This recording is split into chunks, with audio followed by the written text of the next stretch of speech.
ఒక పేషెంట్ వచ్చారు. She just 20-year-old అనమాట. టెస్ట్ చేసుకుంటే it came to be positive. సరే టెస్ట్ పాజిటివ్ వచ్చేస్తే వాళ్ళకి కంగారు వచ్చేస్తుంది కదా, ఫస్ట్ మెడికల్ షాప్ దగ్గరికి వెళ్తారు రాదర్ దెన్ డాక్టర్. అంటే డాక్టర్ తిడతారేమో, చిన్న age, unmarried, and she don't know that it's 4th month pregnancy. Pharmacy అతను ఏం హిస్టరీ అడిగాడు, ఎన్ని మంత్స్ ఏమని అడిగాడు. అన్న కిట్ కావాలంటే he will just only give the kit. అది కూడా ఎందుకు డౌట్ వచ్చింది అంటే అబ్డామిన్ పెరుగుతూ ఉంది, ఎందుకు ఇలా పెరుగుతుంది అని చెప్పేసి దానికోసం మళ్ళీ వాళ్ళే ఏదో స్కాన్ చేయించుకుంటే it came to be like 7th month pregnancy. Oh my God. Yeah, literally 7th month pregnancy. ఎవరికైనా ఇన్ఫర్టిలిటీ ప్రాబ్లం ఉందంటే ఫీమేల్ ప్రాబ్లమే అని చాలా మంది క్వశ్చన్ చేస్తారు. ఇప్పుడు మేల్కి కూడా మేము టెస్ట్ రాసామనుకోండి, ఫస్ట్ నో, చేయించుకుంటానని ఎవ్వరు కూడా అనలేదు ఇప్పుడు. First no. ఇప్పుడు కొంతమంది పేషెంట్స్ నా ఓపీడీ విజిట్కి వస్తూ ఉంటారు కదా, హస్బెండ్ హ్యాండ్ బ్యాగ్ పట్టుకుంటారు, అత్తమ్మ వాటర్ బాటిల్ పట్టుకుంటుంది, ఫ్రూట్ ఇంకొకరి చేతిలో ఉంటుంది. ఇట్స్ లైక్ ఎంత మంచి ఆల్టర్నేటివ్ లైఫ్ అన్నట్టు అనిపిస్తుంది. ఇప్పుడు ప్రెగ్నెన్సీ ఇట్ సెల్ఫ్ ఇది నార్మల్ మెకానిజం లాగా అనిపించట్లా. పోస్ట్ పార్టమ్ డిప్రెషన్లోకి వెళ్తున్నారన్న విషయం తనకి మదర్కే తెలుసు తప్పించి ఇంకా ఎవరికి తెలియదు. ఎందుకంటే she want reveal, she want share with. ఎందుకు ఏమైనా అనుకుంటారేమో, అర్థం చేసుకోరు. మేము 5 కనలేదా, మాకు ఈ డిప్రెషన్ ఏం లేవే, నీకెందుకు వస్తున్నాను అంటారు. 80% of the mother they don't like to conceive again the second pregnancy because of this first pregnancy effects. అంటే ఏదో కనాలి కదా అని అంటారు కానీ but they won't enjoy the pregnancy. Why insurance plays a major role nowadays? ఒకటేసారి లక్షలు bill చూస్తే ఎవరికైనా టెన్షన్ వస్తుంది. ఈ నెలకింత చెప్పున వాళ్ళు ఇన్సూరెన్స్ పే చేశారనుకోండి, ఎప్పుడైనా ఎలాంటి అవసరం వచ్చినప్పుడు ఇలా ఆస్తులు అమ్ముకోకుండా that amount will be helpful to you. చెప్పలేం, మన లైఫ్ మన చేతిలో లేదు. ఇవాళ బాగున్నాము, ఇవాళ హ్యాపీగా ఉన్నాము, రేపు మనం ఎలా ఉంటామో తెలియదు. Madam, thank you so much for coming for real speak. Madam, ముందుగా 20+ ఎక్స్పీరియన్స్ ఇన్ గైనకాలజిస్ట్, ఒక సీనియర్ గైనకాలజిస్ట్గా మీరు సొసైటీలో ఇప్పటికీ ప్రాక్టీస్ చేస్తున్నారు. మేడం, ఇప్పటికీ సొసైటీలో ఉమెన్స్ హెల్త్ పట్ల జనాలు యాక్సెప్ట్ చేయని ఆ ఒక్క అన్ట్రూత్ స్టోరీ ఏంటి? Thank you so much for inviting me to the show. నేను doctor Deepti Dandamudi, consultant obstetrician and gynaecologist, laparoscopic surgeon, fertility specialist and cosmetic gynaecologist. ఇప్పుడు సొసైటీ అందరూ కూడా ఉమెన్ గురించి ఏం ఆలోచిస్తారంటే, అంటే ప్రొఫెషనల్గా అది మేనేజ్ చేయాలి, ప్రొఫెషనల్ వర్క్ మేనేజ్ చేయాలి, ఫ్యామిలీ అంతా కూడా మేనేజ్ చేయాలి, అట్ ద సేమ్ టైం వాళ్ళ హెల్త్ కూడా వాళ్ళు కాపాడుకోవాలని చెప్పేసి అనుకుంటూ ఉంటారు. సో సొసైటీ యాక్సెప్ట్ చేయాల్సింది ఏంటంటే, ఒక ఉమెన్ ఎలాగా అంటే లైక్ ఒక మ్యాన్కి ఎలాగ అందరం కేర్ తీసుకుంటామో, ఒక మదర్ అండ్ ఆల్సో వైఫ్ కూడా మ్యాన్కి కేర్ తీసుకుంటూ ఉంటారు. ఎట్ ద సేమ్ టైం ఉమెన్కి కూడా like we have to take care. అంటే మదర్ ఎలాగో కేర్ తీసుకుంటారు, after marriage, post marriage, in laws side కానివ్వండి, అలాగే హస్బెండ్ కూడా they have to take care of her, not only her physical health but also her mental health. ఈ మధ్య నేను బాగా ట్రెండింగ్ ఉన్న టాపిక్స్ కానీ చూస్తే, నార్మల్గా మీరు సోషల్ మీడియాలో కావచ్చు, బయట సొసైటీలో కావచ్చు, infertility. Today India's infertility has increased అని చెప్పొచ్చు. సో నిజంగా ఇన్ఫర్టిలిటీ ఇప్పుడు ఒక ట్రెండింగా, లేదా వాస్తవానికి దీన్ని హైప్ చేస్తున్నారా? ఇన్ఫర్టిలిటీ అనేది లైక్ ఇట్స్ ట్రెండింగ్ ఓన్లీ, చాలా కామన్ అయిపోయింది. నా ప్రాక్టీస్లో నేను ఫర్ ఎగ్జాంపుల్ ఒక డేలో ఒక 20 పేషెంట్స్ చూశాను అనుకోండి, దాంట్లో 10 పేషెంట్స్ ఫర్టిలిటీ పేషెంట్సే ఉంటారు. అంటే they are suffering with infertility, maybe male fertility కానివ్వండి or female infertility, but they to come like మేము ఎప్పటి నుంచో ప్రెగ్నెన్సీ ప్లాన్ చేస్తున్నాం, పిల్లల్ని ప్లాన్ చేస్తున్నాం, but we are not able to conceive. So what to do అనే దాంతో they will be visiting my OPD. So it has been so common now days due to various factors we can say. ఒకప్పుడు ఇలాంటి problem చూడలేదు madam, ఎందుకంటే ఆ పెళ్ళి అయిపోగానే 1-2 yearsకి they would to have a kids and they never visited a gynaecologist until and unless వాళ్ళకు ఆ ప్రెగ్నెన్సీ లేదా కాంప్లికేషన్ వస్తే తప్ప వాళ్ళు అల్ట్రాసౌండ్ కూడా చేయించుకోలేదని చెప్తారు బేసిక్గా. కానీ నిజంగా ఈ ఎడ్యుకేటెడ్ కపుల్స్ ఎప్పుడైతే ఇప్పుడు ప్లాన్ చేస్తున్నారో వీళ్ళు ఏం మిస్టేక్ చేస్తున్నారు? ఫస్ట్ ఆఫ్ ఆల్ ఏంటంటే మన దగ్గర లేట్ మ్యారేజెస్ అనేది చాలా కామన్ అయిపోయింది. లైక్ నా దగ్గరికి డిఫరెంట్ ఇష్యూస్తో వస్తారు. ఫర్ ఎగ్జాంపుల్ పీసీఓడి కానివ్వండి, లేకపోతే హెయిర్ లాస్ అని, హిమోగ్లోబిన్ తక్కువ ఉందని చెప్పేసి కొంతమంది అన్మ్యారీడ్ లేడీస్ వస్తూ ఉంటారు. వాళ్ళ ఏజ్ చూస్తూ ఉంటే it will be average age will be between 27 to 35 and those are unmarried ladies అందరు కూడా. సో వాళ్ళ హిస్టరీస్లో ఏంటంటే ఆ ఏజ్ వరకు maybe because of their life style pattern or else because of their busy schedule they are not able to take care of themselves. Proper diet కానివ్వండి, proper sleep కానివ్వండి, and some time ఈ professional duties కానివ్వండి, especially night duties అని, night shifts అని అట్లాగా. So they are not taking care of themselves. So they will be coming with multiple complaints. అంటే most common complaints PCOD or ఇప్పుడు PMOS అని చెప్పేసి అంటున్నాము. That is the most common complaint. But దానివల్ల వచ్చే complications అంటే ఎక్కువ బ్లడ్ లాస్ కానివ్వండి, ఆర్ ఎల్స్ డైట్ ప్రాపర్గా తీసుకోకపోతే nutritional anaemia, iron deficiency anaemia common అనమాట. So they will come with various complaints of అంటే ఆయాసంగా ఉంది, లేకపోతే నీరసంగా ఉంది, హెయిర్ లాస్ ఉంది, ఏ పని చేసినా కూడా ఈజీగా అలసిపోతున్నాము, ఆకలి సరిగ్గా వెయిట్ లేదని డిఫరెంట్ కంప్లైంట్స్తో వస్తారు. వాళ్ళది రొటీన్ చెకప్, రొటీన్ ఇన్వెస్టిగేషన్స్ చేసినప్పుడు we will come to know that haemoglobin తక్కువ ఉంటుంది, వైటమిన్ B12 లెవెల్స్ తక్కువ ఉంటుంది, వైటమిన్ D లెవెల్స్ తక్కువ ఉంటుంది. సో ఇవన్నీ కూడా మల్టిపుల్ న్యూట్రిషనల్ కాజెస్ అనేది ఉంటుందన్నమాట. అప్పుడు వాళ్ళ హిస్టరీ కనుక్కున్నప్పుడు ఏంటంటే దే ఆర్ అన్మ్యారీడ్. సో మ్యారేజ్కి ఇప్పుడు ప్లాన్ చేయట్లేదా మేడం అని అంటే ఇంకా టైం ఉంది కదా madam, like till 35 years of age group కూడా ఇంకా చెప్తాను ఇంకా టైం ఉంది కదా మేడం, మేము ప్రొఫెషనల్గా కొంచెం ఇంకా సెటిల్ అవ్వాలి, I have to earn and I have to be independent. అంటే మ్యారేజ్ అయిన తర్వాత హస్బెండ్ మీద డిపెండ్ అయ్యే కన్నా I have to save for my self అనే ఆన్సర్ అనేది నేను రిసీవ్ చేస్తున్నాను. ఇండిపెండెంట్ అనేది ఆ టైంలో అంటే లైక్ మన పేరెంట్స్ టైంలో కానివ్వండి, లేదంటే మన అమ్మమ్మల నాన్నమ్మల టైంలో ఆ ఇండిపెండెంట్ అనే terminology I don't think so అది ఉందని మాత్రం నేను అనుకోను. బికాజ్ వాళ్ళ పేరెంట్స్ చెప్పిన మాట అయితే వినుంటారు. అందుకే కదా మ్యారేజ్ హస్బెండ్కి ఒబీడియంట్ అనే టర్మినాలజీ యూజ్ చేయొచ్చు, లేదంటే డిపెండెంట్ అయినా కూడా. And even husband will be taking care of their wife. అంటే వైఫ్ సంపాదించాలి లేదంటే ఇంకేదో చేయాలనేది మన అమ్మమ్మల నాన్నమ్మల టైంలో అయితే లేదు. వాళ్ళు ఏంటంటే షీజ్ మై లైఫ్ పార్ట్నర్, నా కోసం వాళ్ళ పేరెంట్స్ను వదిలేసి వచ్చేసింది, so she is taking care of my whole family అనేది హస్బెండ్కి ఉంటుంది. అండ్ ఈవెన్ ఇన్లాస్ కూడా ఆ ఎఫెక్షన్, ఆ లవ్ అండ్ ఇమోషన్, ఆ బాండ్ ఆ టైంలో ఉన్నది ఇప్పుడైతే లేదు. What I'm observing. అప్పుడు ఏంటంటే మా అమ్మమ్మల టైంలో హస్బెండ్ కూడా అలాగే కేర్ తీసుకునేవాళ్ళు, ఈవెన్ వాళ్ళ అత్త మామలు కూడా అలా కేర్ తీసుకునేవాళ్ళు. సో కిడ్స్ పుట్టిన తర్వాత కూడా ఆవిడ హెల్త్ ఇప్పుడు ఆ ఏజ్ గ్రూప్ వాళ్ళు నా దగ్గరికి మెనపోజల్ సిమ్టమ్స్తో వచ్చారనుకోండి, ఫర్ ఎగ్జాంపుల్ 60+ అట్లాగా, సమ్ టైమ్ హస్బెండ్ తీసుకొస్తారు అండ్ అప్పుడప్పుడు కిడ్స్ కూడా వస్తూ ఉంటారు, which is very rare thing.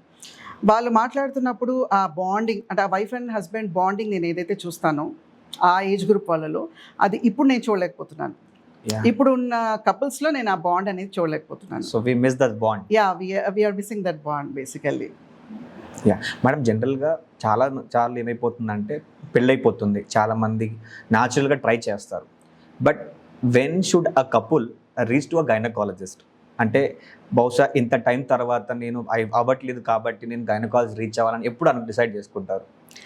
For example అంటే 20 years నుంచి 26 years ఏజ్ గ్రూప్ కపుల్ అయితే they can wait for 1 year at least. అంటే మేము ఒక 1 year వరకు ఇంటర్వ్యూన్ అయితే చేయము, వాళ్ళకు కూడా చెప్తాం సంవత్సరం వరకు మీరు ప్లాన్ చేయండి అమ్మా, సంవత్సరం వరకు కూడా మీకు న్యాచురల్గా ప్లాన్ చేసినప్పుడు మీకు ప్రెగ్నెన్సీ రాకపోతే దాని విజిటర్స్ అనేది మేము చెప్తామన్నమాట. వెన్ ఎ ఉమెన్ క్రాసెస్ 26 అంటే 27 దాటిన తర్వాత ఎనీ ఏజ్, సో ఒక 6 months కట్ ఆఫ్ పెట్టుకోవడం బెటర్. ఎప్పుడైనా కూడా ఒక 6 months వరకు దే కెన్ ప్లాన్ న్యాచురల్లీ. ఆ తర్వాత if at all they are not able to conceive they can visit a gynaecologist or fertility specialist. Okay, కానీ ఈ మధ్య సోషల్ మీడియా వచ్చేసింది కాబట్టి అంత ట్రెండింగ్ ఉంటుంది, ప్రతి ఒక్కళ్ళు కూడా ప్రివెన్షన్, ఇట్లా ప్లాన్ చేయాలి, ఇలా ప్లాన్ చేయాలి, పర్టికులర్ డేస్లోనే ప్లాన్ చేయాలని చాలా హైప్ క్రియేట్ చేసుకుంటున్నారు ఆ రీల్స్ ఫార్మాట్లో కానీ వీడియోస్లో కానీ. నిజంగా ఇవన్నీ మిత్ అని చెప్పొచ్చా నిజంగా, లేదంటే ప్రాక్టికల్గా జరుగుతుంది అంటారా? అంటే ప్రాక్టికల్గా అయితే జరుగుతుంది, బట్ నా అడ్వైస్ ఏంటంటే rather than depending on social media or దాని మీద మనం హోప్ పెట్టుకునే బదులు just consult a doctor, consult a qualified gynaecologist, so that చాలా డౌట్స్ ఉంటాయి కదా. ఇప్పుడు ప్రెగ్నెన్సీ ప్లాన్ చేసేటప్పుడు ప్రయర్ కొన్ని మెడికేషన్ ఇస్తాం, ఫర్ ఎగ్జాంపుల్ ఫోలిక్ యాసిడ్. ఎందుకంటే ఈ టైంలో ఏంటంటే ఈ లేట్ మ్యారేజెస్, లేట్ ప్రెగ్నెన్సీస్ వల్ల చాలా కంజనిటల్ అనామలీస్ కూడా వస్తున్నాయి బేబీస్కి. So prior to the pregnancy plan if the visit a qualified gynaecologist, కొన్ని టెస్ట్ అనేది మేము చేయగలుగుతాము. For example vitamin B12 levels కానివ్వండి, వైటమిన్ D ఇవన్నీ చేస్తాం. చాలా మందికి డెఫిషియన్సీస్ ఉంటున్నాయి, అంటే మా ప్రాక్టీస్లో మేము చూస్తున్నాం కదా. అదే డెఫిషియన్సీస్ తోటి when they conceive, even baby కూడా న్యూట్రిషన్ అంటూ ఏమి వెళ్ళదు మనం ఎన్ని మందులు వాడినా కూడా. So prior to their plan if they come to A qualified doctor, మేము కొన్ని టెస్ట్ అనేది మేము చేస్తాము. ఆ రిపోర్ట్స్లో ఒకవేళ ఏమన్నా తక్కువ ఉన్నా ఏదైనా ఉన్నా కూడా we can correct it prior to the pregnancy plan. Correct చేసిన తర్వాత కొన్ని మెడికేషన్, ఫోలిక్ యాసిడ్ అని, ఒకవేళ వైటమిన్ D లెవెల్స్ తక్కువ ఉంటే వైటమిన్ D లెవెల్ సప్లిమెంట్స్ ఇవ్వడము. So we can correct little bit. ఆ తర్వాత if the plan for the pregnancy, so the pregnancy will be healthy and throughout antenatal period అంతా కూడా హెల్దీగా ఉండి హెల్దీ బేబీ పుడతారు. Okay my thing. మేడం, చాలా మందికి అర్థం కాని విషయం ఏంటంటే ఈ సెటిల్మెంట్ అయ్యే ప్రాసెస్లో ఎగ్ క్వాలిటీ తగ్గిపోతుందని నిజంగా ఉమెన్స్ తెలుసుకుంటున్నారా? అంటే వాళ్ళకి ఆ ఇగ్నోరెన్స్లో ఉంటారు. అంటే అది ఈ సోషల్ మీడియాలో ఎక్వాలిటీ తగ్గుతుంది అనేది ఎవరు మాట్లాడరు. వాళ్ళు పీసీఓడి ఆర్ పిఎంఓఎస్ గురించి మాట్లాడతారు. ఆ డైట్ తినండి, ఈ డైట్ తినండి అని చెప్పేసి అవన్నీ చెప్తున్నారు. బట్ ఏజ్ పెరిగే కొలది క్వాలిటీ ఆఫ్ ఎగ్ తగ్గుతుంది అనేది మాత్రం ఎవరు చెప్పరు, అన్లెస్ ద విజిటర్స్. సో ఇప్పుడు 24 years ఏజ్ గ్రూప్ ఉన్న మ్యారీడ్ ఉమెన్కి ఆ టైంలో పుట్టిన హెల్దీ బేబీస్ ఎంత హెల్దీగా ఉంటారో మాకు తెలుసు. అంటే వాళ్ళు మళ్ళీ ఇయర్లీ చెకప్స్కి వస్తూ ఉంటారు కదా, మళ్ళీ నెక్స్ట్ కన్సెప్షన్కి అలా వచ్చినప్పుడు when we observe the infant or when we observe the child they will be pretty healthy. అదే ఒక 28-29 year ఏజ్ గ్రూప్ కపుల్ ఒకవేళ వాళ్ళ బేబీస్ ఉన్నారనుకోండి, సమ్ సార్ట్ ఆఫ్ కాంప్లికేషన్, అంటే ఎఫ్జిఆర్ బేబీస్ అంటే తక్కువ బరువుతో ఉన్న బేబీస్ కానివ్వండి, లేకపోతే కొంచెం వీక్ బేబీస్ అనేది చాలా కామన్ అయిపోయింది. వాళ్ళ గ్రోత్ చూస్తూ ఉంటే ఎక్కడో ఒక అప్పుడప్పుడు ఫిజికల్ డెవలప్మెంటల్ డిలేస్ కానివ్వండి, మెంటల్ డెవలప్మెంటల్ డిలేస్ కూడా చాలా కామన్ ఉంటుంది అనమాట. సో అవన్నీ కూడా మనం ప్రివెంట్ చేయాలి అని అంటే like early marriage is always better. అంటే ఒక కరెక్ట్ ప్రాపర్ ఏజ్లో మ్యారేజ్ చేసుకోవడం, and also early pregnancy plan, అంటే మ్యారేజ్ అయిన వెంటనే pregnancy plan is always better. ఎందుకంటే తర్వాత వచ్చే కాంప్లికేషన్స్, ఇప్పుడు మా దగ్గర ఒక పేషెంట్ వచ్చారు. Starting she is only 24 years. Actually they have come for abortion. అంటే వెంటనే మ్యారేజ్ అయిన వితిన్ 2 months ప్రెగ్నెన్సీ వచ్చిందని చెప్పేసి they want to get it removed. నేను మామూలుగా అయితే అడ్వైస్ చేశాను, దిస్ ఈజ్ నాట్ గుడ్ అని, ఎందుకంటే తర్వాత ఎలాంటి కాంప్లికేషన్స్ వస్తాయో తెలియదు అని చెప్పేసి. సో నా దగ్గర కాకుండా వేరే దగ్గరికి వెళ్ళి టర్మినేషన్ అదే అబార్షన్ అయితే చేయించుకున్నారు. మళ్ళీ after 4 years I guess she is at the age group 28 yearsకి మళ్ళీ నా దగ్గరికి వచ్చింది విత్ ఇన్ఫర్టిలిటీ ఇష్యూ. సో ఈ మధ్యలో ఏం జరిగింది అని అంటే ప్రాపర్ హిస్టరీ తీసుకుంటే ఏంటంటే for 2 years they didn't plan, they have use some medication. ఈ లోపు కొంచెం వెయిట్ గెయిన్ అయింది. అంటే అంతకుముందు కొంచెం నార్మల్ బిఎంఐలో ఉండేది, ఆ తర్వాత మళ్ళీ ఒబేసిటీ వచ్చేస్తుంది అనమాట. తను చెప్పడం ఏంటంటే కొంచెం ఆ సాఫ్ట్వేర్ ఫీల్డ్లో సిట్టింగ్ జాబ్ ఎక్కువ ఉంటుంది, స్ట్రెస్ లెవెల్స్ ఎక్కువ ఉంటుంది, అండ్ నాకు మధ్యలో మూడ్ ఫ్లక్చుయేషన్స్ వచ్చాయి మేడం. దాని మూలంగా నేను ఎక్కువగా తినేదాన్ని. నైట్స్, అర్ధరాత్రులు మాకు నైట్ షిఫ్ట్స్ ఉండేవి. ఆ నైట్ షిఫ్ట్స్ అప్పుడు ఆ క్రేవింగ్స్కి ఆకలి తట్టుకోలేక తినేవాళ్ళము. ఆ టైంలో ఏది అవైలబుల్ అయితే అది, లైక్ ఈ జొమాటో నుంచి నేను ఫుడ్ ఆర్డర్ పెట్టుకొని తిన్నాను. So all her life style has change అవ్వడం మూలంగా లైక్ కొంచెము వెయిట్ గెయిన్ అనేది జరిగింది. ఆ పీసీఓఎస్ అనేది ఆల్రెడీ డయాగ్నోస్ అయిపోయింది. బికాస్ ఆఫ్ దాట్ ఇప్పుడు మళ్ళీ తన వెయిట్ లాస్ కోసం 3 months నుంచి she's planning, but she's not able. అంత ఈజీ కాదు కదా వెయిట్ లాస్ అవ్వడం అది. అండ్ క్వాలిటీ ఆఫ్ ఎగ్స్ చూసామన్నమాట, అంటే ఏఎంహెచ్ లెవెల్స్ ఇవి కూడా చూస్తే ఏఎంహెచ్ లెవెల్స్ కూడా తక్కువ అయిపోయాయి అనమాట. సో ఈ కాంప్లికేషన్స్ అన్నీ వచ్చాయి. మెయిల్ ఫ్యాక్టర్ కూడా ఉండింది. మేము మెయిల్ ఫ్యాక్టర్ కూడా ఇవాల్యుయేట్ చేస్తే he is a known smoker and alcoholic basically. And తనకు కూడా స్పర్మ్ క్వాలిటీ అండ్ క్వాంటిటీ అనేది కూడా తగ్గిపోయింది అనమాట. సో బోత్ ఫ్యాక్టర్స్ అనేది డిటెక్ట్ చేయడం జరిగింది. And then they are repenting, like మేము అప్పుడు ఎందుకు ఆ పని చేసాము, లేదంటే ఎర్లీగా ప్రెగ్నెన్సీ ప్లాన్ చేస్తే మాకు ఈ సిచ్యువేషన్ వచ్చేది కాదు కదా అని చెప్పేసి actually they have come in a depressed condition. So ఆ సిచ్యువేషన్ వరకు ఎవరు తెప్పించుకోకూడదు అనేది ఇట్స్ మై థింగ్. మేడం, మీరు అబార్షన్ అంటే గుర్తొచ్చింది ఏంటంటే, నార్మల్గా అంటే ఒకప్పుడు ఫిజికల్ ఇంటిమసీ అనేది ఆఫ్టర్ అంటే మ్యారేజ్ తర్వాతనే అనుకునేవాళ్ళు బేసిక్గా. కానీ ఇప్పుడున్న కరెంట్ ట్రెండ్ మీరు జెన్జీ చూసినా, లేదంటే జెన్స్ ఆల్ఫా ఇప్పుడు చూసినా, మోస్ట్లీ జెన్జీ మీ జనరేషన్ చూస్తే, I don't think physical intimacy is a big problem now. So people are often getting involved in this. నిజంగా ఒక పెళ్లి కానీ అంటే అమ్మాయి అండర్ ఏజ్ మీ దగ్గరికి ఎప్పుడైనా అబార్షన్ కాదు అలాంటి కేసు వచ్చిందా మేడం? అన్మ్యారీడ్ ఫిమేల్స్ అబార్షన్కి చాలా కామన్. అంటే మ్యారీడ్ వాళ్ళకన్నా అన్మ్యారీడ్ వాళ్ళే వస్తూ ఉంటారు కదా, ఎక్కువగా వాళ్ళే వస్తూ ఉంటారు మన దగ్గరికి. So they are pretty common. వచ్చినప్పుడు అంటే లైక్ వాళ్ళు ఇచ్చే హిస్టరీస్ అన్నీ డిఫరెంట్గా ఉంటాయి. But somehow we have to get it remove. అంటే ప్రెగ్నెన్సీ అయితే రిమూవ్ చేయాలి, దే కాంట్ కంటిన్యూ దాట్. ఆ ప్రొసీజర్స్ అనేది కొంచెం కేర్ఫుల్గా చేయాలి. వాళ్ళు ఏంటంటే యూజువల్గా వాళ్ళ ఓన్ డెసిషన్స్ తీసుకొని the so call social media or Google చేసేసి మెడికేషన్ అనేది వాళ్ళ సొంతగా తీసుకుంటున్నారు. అండ్ బయట ఫార్మస్యూటికల్స్, ఈ ఫార్మసీ షాప్స్ కూడా కిట్స్ ఏవైతే ఉన్నాయో ఆ కిట్కి కాస్ట్ వాళ్ళే పెంచేసేసి, మీరు డాక్టర్ దగ్గరికి వెళ్తే ఇంత కాస్ట్ అవుతుంది, మీరు నా దగ్గరకు వచ్చి కిట్ తీసుకుంటే మీకు కొంచెం తక్కువ కాస్ట్లో ఇచ్చేస్తానని చెప్పేసి వాడికి నోటుకు వచ్చింది చెప్పేస్తాడు డోసు. అంటే లైక్ ఆ డోసెస్ ఎలా తీసుకోవాలనేది మేమంతా చదివాం కాబట్టి మాకు తెలుసు ఎలా పెట్టాలి ఏంటనేది. వాడు ఏంటంటే అందరికీ మార్నింగ్ అండ్ నైట్ వేసుకోండి అని చెప్పే అలవాటు ఉంది కదా, సేమ్ ఆ మెడిసిన్స్ కూడా వాడికి నచ్చినట్టు చెప్పేస్తారు. Okay, and they will use that medication. అవి యూజ్ చేస్తారు. ఆబ్వియస్గా అవి కంప్లీట్గా అయితే పడదు. And they will come us like heavy బ్లీడింగ్తో వస్తారు. మళ్ళీ స్కాన్ చేస్తే ఇంకా ప్రోడక్ట్స్ లోపల ఉండిపోతాయి. ఎంత హెవీ బ్లీడింగ్ అంటే నా దగ్గర, అంటే ఇది చాలా కామన్, నా ప్రాక్టీస్లో అయితే చాలా కామన్. ఒక పేషెంట్ వచ్చారు, షీఈస్ జస్ట్ 20-year-old అనమాట. She has taken the kit in the same way and she don't know that it's 4th month pregnancy. అంటే తనకి ఏదో 4th month ప్రెగ్నెన్సీ అనేది తనకు తెలియదు. Okay, and because she has that PCOD issue. తనకు already irregular cycle history ఉందని చెప్పేసి, maybe cycles రాలేదని చెప్పేసి తను కొంచెం నెగ్లెక్ట్ చేసింది. తర్వాత టెస్ట్ చేసుకుంటే తనకి వామిటింగ్ సెన్సేషన్, కొంచెం కళ్ళు తిరగడం ఇవన్నీ ఉంటే టెస్ట్ చేసుకుంటే it came to be positive. Test positive వచ్చింది. సరే, టెస్ట్ పాజిటివ్ వచ్చేస్తే వాళ్ళకి ఆ కంగారు వచ్చేస్తుంది కదా, ఫస్ట్ మెడికల్ షాప్ దగ్గరికి వెళ్తారు రాదర్ దెన్ డాక్టర్. అంటే డాక్టర్ తిడతారేమో, చిన్న ఏజ్, అన్మ్యారీడ్, గైనకాలజిస్ట్ తిడతారని చెప్పేసి ఫస్ట్ వాడే కనిపిస్తాడు, ఫార్మసీ వాడే కనిపిస్తాడు. ఫార్మసీ వాడి దగ్గరికి ఫ్రెండ్ వెళ్తాడు, ఈవిడ ఎలాగో వెళ్ళలేదు కదా, ఫ్రెండ్ వెళ్తాడు, కిట్ తీసుకొస్తారు. వాడేం హిస్టరీ ఏం అడగడు కదా, ఫార్మసీ అతను ఏం హిస్టరీ అడగడు, ఎన్ని మంత్స్ ఏమైనా అడగడు. అన్న కిట్ కావాలంటే he will just only give the kit. ఆ కిట్ చెప్తారు ఎలా వేసుకోవాలో టాబ్లెట్స్, వీళ్ళు అలాగే వేసుకుంటారు. అది ఎట్లాగో అంటే ఒకవేళ అప్పుడప్పుడు కిడ్స్ వల్ల బ్లీడింగ్ అవుతుంది, బట్ 4th month ప్రెగ్నెన్సీ అయితే బయటికి రాదు కదా. So they are in that ignorant, ఆ స్థితిలో ఉంటారనమాట. మెడిసిన్స్ యూస్ చేస్తారు, అది సేమ్ కొంచెం మీద బ్లీడ్ అవుతుంది. ఒక 1 month మళ్ళీ ఇంకా పాస్ అయిపోతుంది. అలాగే ఇంకో 2 months కూడా, అంటే వచ్చిద్దో లేదో చూద్దాం అని చెప్పేసి వెయిట్ చేస్తారా. ఆ పేషెంట్, ఆ 20-year-old girl, she came with 7th month pregnancy. Oh my God. Yeah, literally 7th month pregnancy. అది కూడా ఎందుకు డౌట్ వచ్చింది అంటే, అబ్డామిన్ పెరుగుతూ ఉంది, ఎందుకు ఇలా పెరుగుతుంది అని చెప్పేసి దానికోసం మళ్ళీ వాళ్ళే ఏదో స్కాన్ చేయించుకుంటే it came to be like 7th month pregnancy. It's a full live baby and healthy baby.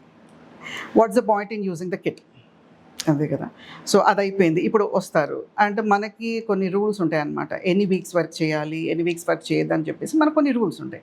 ఆ రూల్స్ అనేది మనం దాటలేము, ఆ కట్ ఆఫ్ అనేది మనం దాటలేము. So even we can't do all those things. అంటే ప్రైవేట్ ప్రాక్టీషనర్స్గా మేము చేయలేము. One thing only we can refer her to the government setup. అంటే వాళ్ళు కొంచెం మెడికో లీగల్గా వెళ్తారనమాట, పేరెంట్స్ని ఇన్వాల్వ్ చేసి చేస్తారు. అది బెటర్ అని చెప్పేసి మేము కూడా పంపించేస్తాము. మొత్తానికి మేము కూడా అలాగే పంపించాము. ఇంకా అక్కడికి వెళ్ళిన తర్వాత ఏదో చేసుకున్నారులేండి. బట్ ఇది చాలా కామన్ అయిపోయింది. ఈ కిట్స్, ఈ ఫార్మస్యూటికల్లో కిట్స్ దొరకడం అనేది, అంటే నా ఒపీనియన్ ప్రకారం గవర్నమెంట్ బ్యాన్ చేస్తే most of the girls or most of the women వాళ్ళకు వచ్చే ఈ కాంప్లికేషన్స్ అనేది మనం ప్రివెంట్ చేయగలుగుతాము, which is not being done. అంతకుముందు మధ్యలో ఇవ్వట్లేదు అని చెప్పేసి అన్నారు, బట్ ఇస్తూనే ఉన్నారు బయట కిట్స్ అనేది, ఈ అన్వాంటెడ్ కిట్స్ ఏదైనా కానివ్వండి. సో వితౌట్ డాక్టర్ ప్రిస్క్రిప్షన్ అది అంటే కిట్ ఇవ్వకూడదు అనేది అట్లీస్ట్ అలాంటి రూల్ పెట్టినా కూడా that will be easy for us to handle the complications for a girl or for a women. And especially married వాళ్ళు అనుకోండి, మ్యారీడ్ వాళ్ళు వెంటనే కిట్ అది కూడా యూజ్ చేయరు. They will come near us, madam ఏం చేయాలి, ఫస్ట్ మాకు బేబీ ఉన్నారు, మేము కొంచెం పోస్ట్పోన్ చేద్దాం అనుకున్నాం, at least they will take the advice. ఈ సఫరర్స్ ఎవరంటే these unmarried girls and unmarried women are the sufferers. And అంత చిన్న ఏజ్లో దే డోంట్ నో లైక్ ఆ మెన్స్ట్రల్ సైకిల్ ప్యాటర్న్ గురించి కూడా తెలియదు. ఒకసారి నా ప్రాక్టీస్లో ఇలాగే 17-year-old గర్ల్ వచ్చింది. మినిమం అంటే ఒకసారి 15-year-old గర్ల్ కూడా వచ్చారనమాట. అంటే మా ప్రాక్టీస్లో డిఫరెంట్ ఏజ్ గ్రూప్స్ వస్తూ ఉంటారు కదా. సో 15-year-old గర్ల్ కూడా she came with pregnancy. So వాళ్ళకి మామూలుగా మెన్స్ స్టార్ట్ అయితే అది ఎలా మేనేజ్ చేయాలి, మెన్స్ట్రల్ హైజీన్ ఎలా మేనేజ్ చేయాలనే నాలెడ్జే పాపం వాళ్ళకు ఉండదు. అండ్ దీనికి ఇది ఒక అడిషనల్. సో అది వాళ్ళు ఎలా అంటే ఒకవేళ ప్రెగ్నెన్సీ రిమూవ్ ప్లాన్ చేసినా కూడా ఆ పెయిన్ అది తట్టుకోవాల్సిన అవసరం లేదు కదా. సో ఆ కిట్స్ అనేది డిస్కరేజ్ చేస్తే at least they will come near us. మేము కొన్ని సేఫ్ మెథడ్స్లో చేస్తాం. అంటే ఏ డ్రగ్కి ఏ సైడ్ ఎఫెక్ట్ ఉందనేది మాకు తెలుస్తుంది, ఏ మెడిసిన్ ఏ టైంలో ఇస్తే వెంటనే పడిపోతుంది అనేది ఓన్లీ క్వాలిఫైడ్ గైనకాలజిస్ట్కి తెలుస్తుంది, other than unqualified quacks. For example RMP physicians దగ్గర కూడా చాలా మంది వెళ్తారు, నాట్ ఓన్లీ ఫార్మసీ, వాళ్ళు కూడా ఈ అబార్షన్స్ అనేది చేస్తూ ఉంటారు. వాళ్ళు చేసి సక్సెస్ అయితే వదిలేస్తారు, లేదంటే అగైన్ మా దగ్గరికి పంపించేస్తారు ఆ కిట్స్ అవన్నీ యూజ్ చేసి. ఒకసారి ఇట్లాగ ఒక patient, when I was working in a different hospital, ఒక 18-year-old గర్ల్ షాక్లో వచ్చిందనమాట. అంటే బ్లడ్ ప్రెషర్ ఓన్లీ 80 ఉంది, పల్స్ అయితే చాలా ఫీబుల్ ఉంది, అసలు తెలియట్లేదు, పేల్ ఉందన్నమాట. హిమోగ్లోబిన్ మేము చెక్ చేస్తే it is only 2 grams. It was only 2 grams hemoglobin. grams? Yeah 2 grams. అందుకే ఇంకా ఆ షాక్లో వచ్చి తీసుకొచ్చారు. హిస్టరీ అంటారా, హిస్టరీ ఎవరు చెప్పట్లా. ఆ పేషెంట్ వచ్చేసేవారికి అన్కాన్షియస్ స్టేట్లో ఉంది, she can't tell. Parents they won't reveal, they have come from some village అనమాట. ఏమైందమ్మా అని అంటే, ఏం లేదమ్మా ఇలాగా పొద్దున్న బాగానే తిన్నది, తినేసిన తర్వాత ఏదో పని చేసుకుంటుంది, కింద పడిపోయిందని చెప్తున్నారే కానీ ఇలాగ ఒకటి జరిగింది, ఇలా ఒకటి రిమూవ్ చేయించాము. సో వాళ్ళు ఇచ్చిన హిస్టరీ ఏంటంటే, వాళ్ళకి ప్రెగ్నెన్సీ అనేది తెలిసింది, ఓకే, అండ్ ఎన్నో మంత్స్ ప్రెగ్నెన్సీ అనేది వాళ్ళ స్కాన్ అయితే ఏం చేయించలేదు. జస్ట్ ఊర్లలో కొంచెం ఆర్ఎంపీ వాళ్ళు ఎక్కువ మంది ఉంటారు కదా, ఆ డాక్టర్ దగ్గరికి వెళ్ళారు. తనకున్న నాలెడ్జ్ బట్టి he try to do some evacuation, అంటే ఇన్స్ట్రుమెంట్స్ తోటి ఏదో చేయడానికి ట్రై చేశారు, ఓకే. ట్రై చేసిన తర్వాత మళ్ళీ ఇంటికి పంపించారు. But she has that heavy bleeding. వీళ్ళు ఆ హెవీ బ్లీడింగ్కి వీళ్ళు ఏమనుకున్నారంటే, అంటే పేరెంట్స్ ఏమనుకున్నారంటే, ఆ వేస్ట్ బ్లడ్ అంతా రావాలి కదా, ఆ బేబీ పోయిన బ్లడ్ అంతా బయటికి రావాలి కదా, అలా బ్లడ్ వస్తుందేమో అని చెప్పి వదిలేశారు. ఇట్ వాజ్ లైక్ ఒక గంటకే ఒక ప్యాడ్ మార్చే అంత స్థితి అంట, అంత హెవీ బ్లీడింగ్ అయిందంట. సో అలాగ 2 days నుంచి she was bleeding since 2 days. అయిన తర్వాత ఇలా కళ్ళు తిరిగి పడగానే తీసుకొచ్చారు. అది మనకు వెంటనే చెప్పాల. ఎప్పుడు చెప్పారు, మన హీమోగ్లోబిన్ చెక్ చేసాము, చెక్ చేసిన తర్వాత స్కాన్ చేసామన్నమాట. స్కాన్ చేస్తే there is a mass inside, ఆ రిటర్న్ ప్రోడక్ట్స్ అంతా కూడా మాస్ లాగా ఉందన్నమాట, with big clot. And she was bleeding profusely. అప్పుడు మేము కూర్చోబెట్టి అడిగామన్నమాట ఇన్ డీటెయిల్, మీరు చెప్పకపోతే మేము మెడికో లీగల్గా పోలీస్ వాళ్ళని ఇన్వాల్వ్ చేస్తాము, చెప్తే సింపుల్గా అయిపోతుందని చెప్పేసి చెప్తే దెన్ ఇవన్నీ కూడా మనకి రివీల్ చేశారు. రివీల్ చేసిన తర్వాత మేము బ్లడ్స్ అరేంజ్ చేసి, తనకి బ్లడ్ ట్రాన్స్ఫ్యూషన్ చేసి, తను స్టెబిలైజ్ చేస్తూ we have remove that, we have clean her uterus. So which is very pathetic situation. అంటే మాకు చాలా దుఃఖం అనిపించింది అనమాట. అంటే చిన్న ఏజ్ అమ్మాయి, out of ignorance. And even అక్కడ ఉన్న తను ఆర్ఎంపీ డాక్టర్ ఎవరైతే ఉన్నారో, తను ఒకవేళ డాక్టర్స్కి రిఫర్ చేసినా కూడా it would have very easy, and తను సేవ్ అయ్యేది. ఆ డెత్ సిచ్యువేషన్లో వచ్చింది. Somehow we have managed and we have saved her. But ఇంకేదైనా అయితే మేము కూడా సరే అది ప్రోడక్ట్సా కాదా అని ఒకవేళ మేము కూడా నెగ్లెక్ట్ చేసామనుకోండి, చిన్న ఏజ్ కదా, ప్రెగ్నెన్సీ డౌట్ రాదు యూజువలీ, కొంతమందికి రాదు ప్రెగ్నెన్సీ డౌట్, ఇంకేదో హెల్త్ ప్రాబ్లమ్ అయి ఉంటుందని మేము కూడా స్కాన్ చేయకుండా మేము కూడా వదిలేసామనుకోండి, ఆ రోజు తన పరిస్థితి ఏమై ఉండేది. ఇట్స్ లైక్ మేము ఆలోచించి స్కాన్ చేసి మాకు డౌట్ అనిపించి అప్పుడు హిస్టరీ తీసుకున్నాం కాబట్టి ఇదంతా స్మూత్గా అయిపోయింది. బట్ కొన్ని చిన్న హాస్పిటల్స్ ఒకవేళ వాళ్ళు వెళ్ళారా అనుకోండి, నర్సింగ్ హోమ్కి అట్లాగా, ఆ టైంలో స్కాన్ డాక్టర్ ఉండరు, మెషిన్ కూడా అప్పుడప్పుడు ఉంటుంది ఉండదు. వాళ్ళు ఏంటి, హిమోగ్లోబిన్ చూసి సరే ఫస్ట్ రక్తం కరెక్ట్ చేద్దామని చెప్పేసి బ్లడ్స్ ఇస్తూ ఉంటారు. బట్ లోపల ఉన్నది పెరుగుతూ ఉంటుంది, ఆ బ్లడ్ క్లాట్స్ ఏవైతే ఉందో అది కరెక్ట్ చేయకపోతే షీ మైట్ హ్యావ్ డైడ్ కదా. సో అలాంటి సిచ్యువేషన్స్ ఇది అంటే నాకే ఇలా వచ్చిందంటే, చాలామంది మా ఫ్రెండ్స్ కూడా చెప్తా ఉంటారు పలానా టైంలో ఇలా వచ్చింది అలా వచ్చిందండి. అంటే we can imagine like there are many things happening all in the society, not only అంటే హైదరాబాద్లోనే కాదు, ఇంకా ఊర్లలో ఇంకెన్ని జరుగుతున్నాయో, which people are not able to understand and we don't know. ఓపెన్గా డిస్కస్ కూడా చేయలేరు. ఓపెన్గా we can't disclose all these things and we can't even discuss. ఇప్పుడు డాక్టర్స్ మధ్యలో కూడా మేము డిస్కస్ చేయలేము, ఎందుకంటే ఆ తప్పు అనే ఒక భావం మనకు ఉంటుంది కాబట్టి. సో కాకపోతే ఏంటంటే ఇలాంటివన్నీ చూసినప్పుడు మాకే బాధేస్తుంది. ఇది ఎలా కరెక్ట్ చేయాలి, ఎవరిని కరెక్ట్ చేయాలి, సొసైటీని అయితే మనం కరెక్ట్ చేయలేము, బట్ అట్లీస్ట్ గవర్నమెంట్ ఇలాంటి కొన్ని రికగ్నైజ్ చేసి, దీనివల్ల చాలామందికి మోర్టాలిటీస్ కూడా అవుతున్నాయి, అంటే డెత్స్ కూడా అవుతున్నాయి. చాలామంది గర్ల్స్ డెత్స్ అవుతూ ఉంటాయి అన్నమాట. ఆ డెత్స్ కూడా బయటికి రావు. ఎందుకు చనిపోయిందంటే బ్లీడింగ్ ఎక్కువై చనిపోయిందని అంటారు తప్పించి ఈ హిస్టరీ అంతా చెప్పరు, ఎందుకంటే వాళ్ళ పరువు పోతుంది అనేది ఒక్కటే ఆలోచిస్తారు. బట్ ఇవన్నీ రికగ్నైజ్ చేసి ఎవరైతే ఆఫీసర్స్, డిఎంహెచ్ఓస్ ఎవరైతే ఉంటారో వాళ్ళు డెత్ ఎందుకు అయింది ప్రాపర్గా కొంచెం ఎంక్వైరీస్ చేసి ఎక్కడెక్కడ ఇలాంటి మిస్టేక్స్ అవుతున్నాయి అనేది కొంచెం మనం డిటెక్ట్ చేయగలిగామనుకోండి, we can decrease the women's death. ఇప్పుడు దీంట్లో అమ్మాయి తప్పనొచ్చా, పేరెంట్స్ తప్పనొచ్చా, ఎక్కడ మనం మిస్ అవుతున్నాం? అమ్మాయి తప్పు అని అంటే అమ్మాయి తప్పు ఎట్లాగో ఉంటుంది. అండ్ వన్ మోర్ థింగ్, పేరెంట్స్ది అంటే కొంచెం పర్సంటేజ్ పేరెంట్స్ కూడా ఇవ్వాలి, అంటే వాళ్ళ తప్పు కూడా ఉంటుంది. అంటే వాళ్ళు ఎలా పెంచుతున్నారు, అంటే అబ్బాయిని కానివ్వండి ఆడపిల్లని కానివ్వండి. ఇప్పుడు అమ్మాయిదే తప్పు అనుకోలేము, అబ్బాయిది కూడా తప్పు ఉంది కదా, వాడు చేయకపోతే తనకి రాదు కదా అట్లాగా. సో పేరెంట్ వాళ్ళ అబ్బాయి కానివ్వండి ఆడపిల్ల ఉన్నా కూడా ప్రాపర్గా పెంచాలి. అబ్బాయి పుడితే వాడికి పెరుగుతున్నప్పుడే ఆ నీతి అనేది నేర్పించాలి. ఏంటంటే నీ మదరు, నీ చెల్లెలో, నీ అక్క ఎలాంటిదో బయట ఆడది కూడా అలాంటిదే. Okay, till marriage they have to maintain that thing. ఆ లాయల్టీ అనేది మెయింటైన్ చేయాలి అనేది ఒక అబ్బాయికి నేర్పించాలి, పేరెంట్స్ నేర్పించాలన్నమాట. అండ్ ఇంకొక of course they have to get married. ఆ ఫీలింగ్స్ వస్తాయి, నేను కాదన్ను, ఎనీ మ్యాన్ ఎనీ ఉమెన్ అలాంటి ఫీలింగ్స్ వస్తాయి, అప్పుడప్పుడు వాళ్ళు కంట్రోల్ చేసుకోలేరు. బట్ ద థింగ్ ఈజ్, మన సిస్టంలో మ్యారేజ్ అనే ఒక పవిత్రమైన బంధం అనేది పెట్టారు. ఎస్. మన కల్చర్ కానివ్వండి, మ్యారేజ్ అనేది it's a very pure thing. ఆ ప్యూరిటీ గురించి వాళ్ళకి నేర్పించాలి మనకి చిన్నప్పటి నుంచి కూడా. గర్ల్ కానివ్వండి, బాయ్ కానివ్వండి, ఇద్దరు కూడా ఆ ప్యూర్ మ్యారేజ్ రిలేషన్షిప్ గురించి మనం నేర్పించాలి. And we have to counsel them. Like ఇవన్నీ ఈ హార్మోనల్ ఇష్యూస్ వల్ల, ఈ ప్యూబర్టీ చేంజెస్ వల్ల ఫీలింగ్స్ వచ్చేది కామనే, ఇవన్నీ కామనే. But you have to wait, ఈ ప్రాపర్ పీరియడ్ వరకు వెయిట్ చేయాలి. Till that time education system అనేది ఒకటి ఉంది కదా, చదువు అనేది ఒకటి ఉంది కదా మనిషికి. సో అబ్బాయికి అలాగే చెప్పాలి, నువ్వు చదువురా, నువ్వు చదివేసి ఆ తర్వాత ఒక ప్రాపర్ జాబ్ సంపాదించుకో. మ్యారేజ్ అనేది ఎట్లాగో పేరెంట్సే చేస్తారు. సరే, తనకే నచ్చింది అనుకోండి, ఫర్ ఎగ్జాంపుల్ వాడు 25 years ఏజ్ వచ్చేసాడు, ఉద్యోగం చేస్తున్నాడు, అమ్మ నాకు పలానా అమ్మాయి నచ్చింది, అంతే. Let him tell to the parents, నాకు పలానా అమ్మాయి నచ్చింది.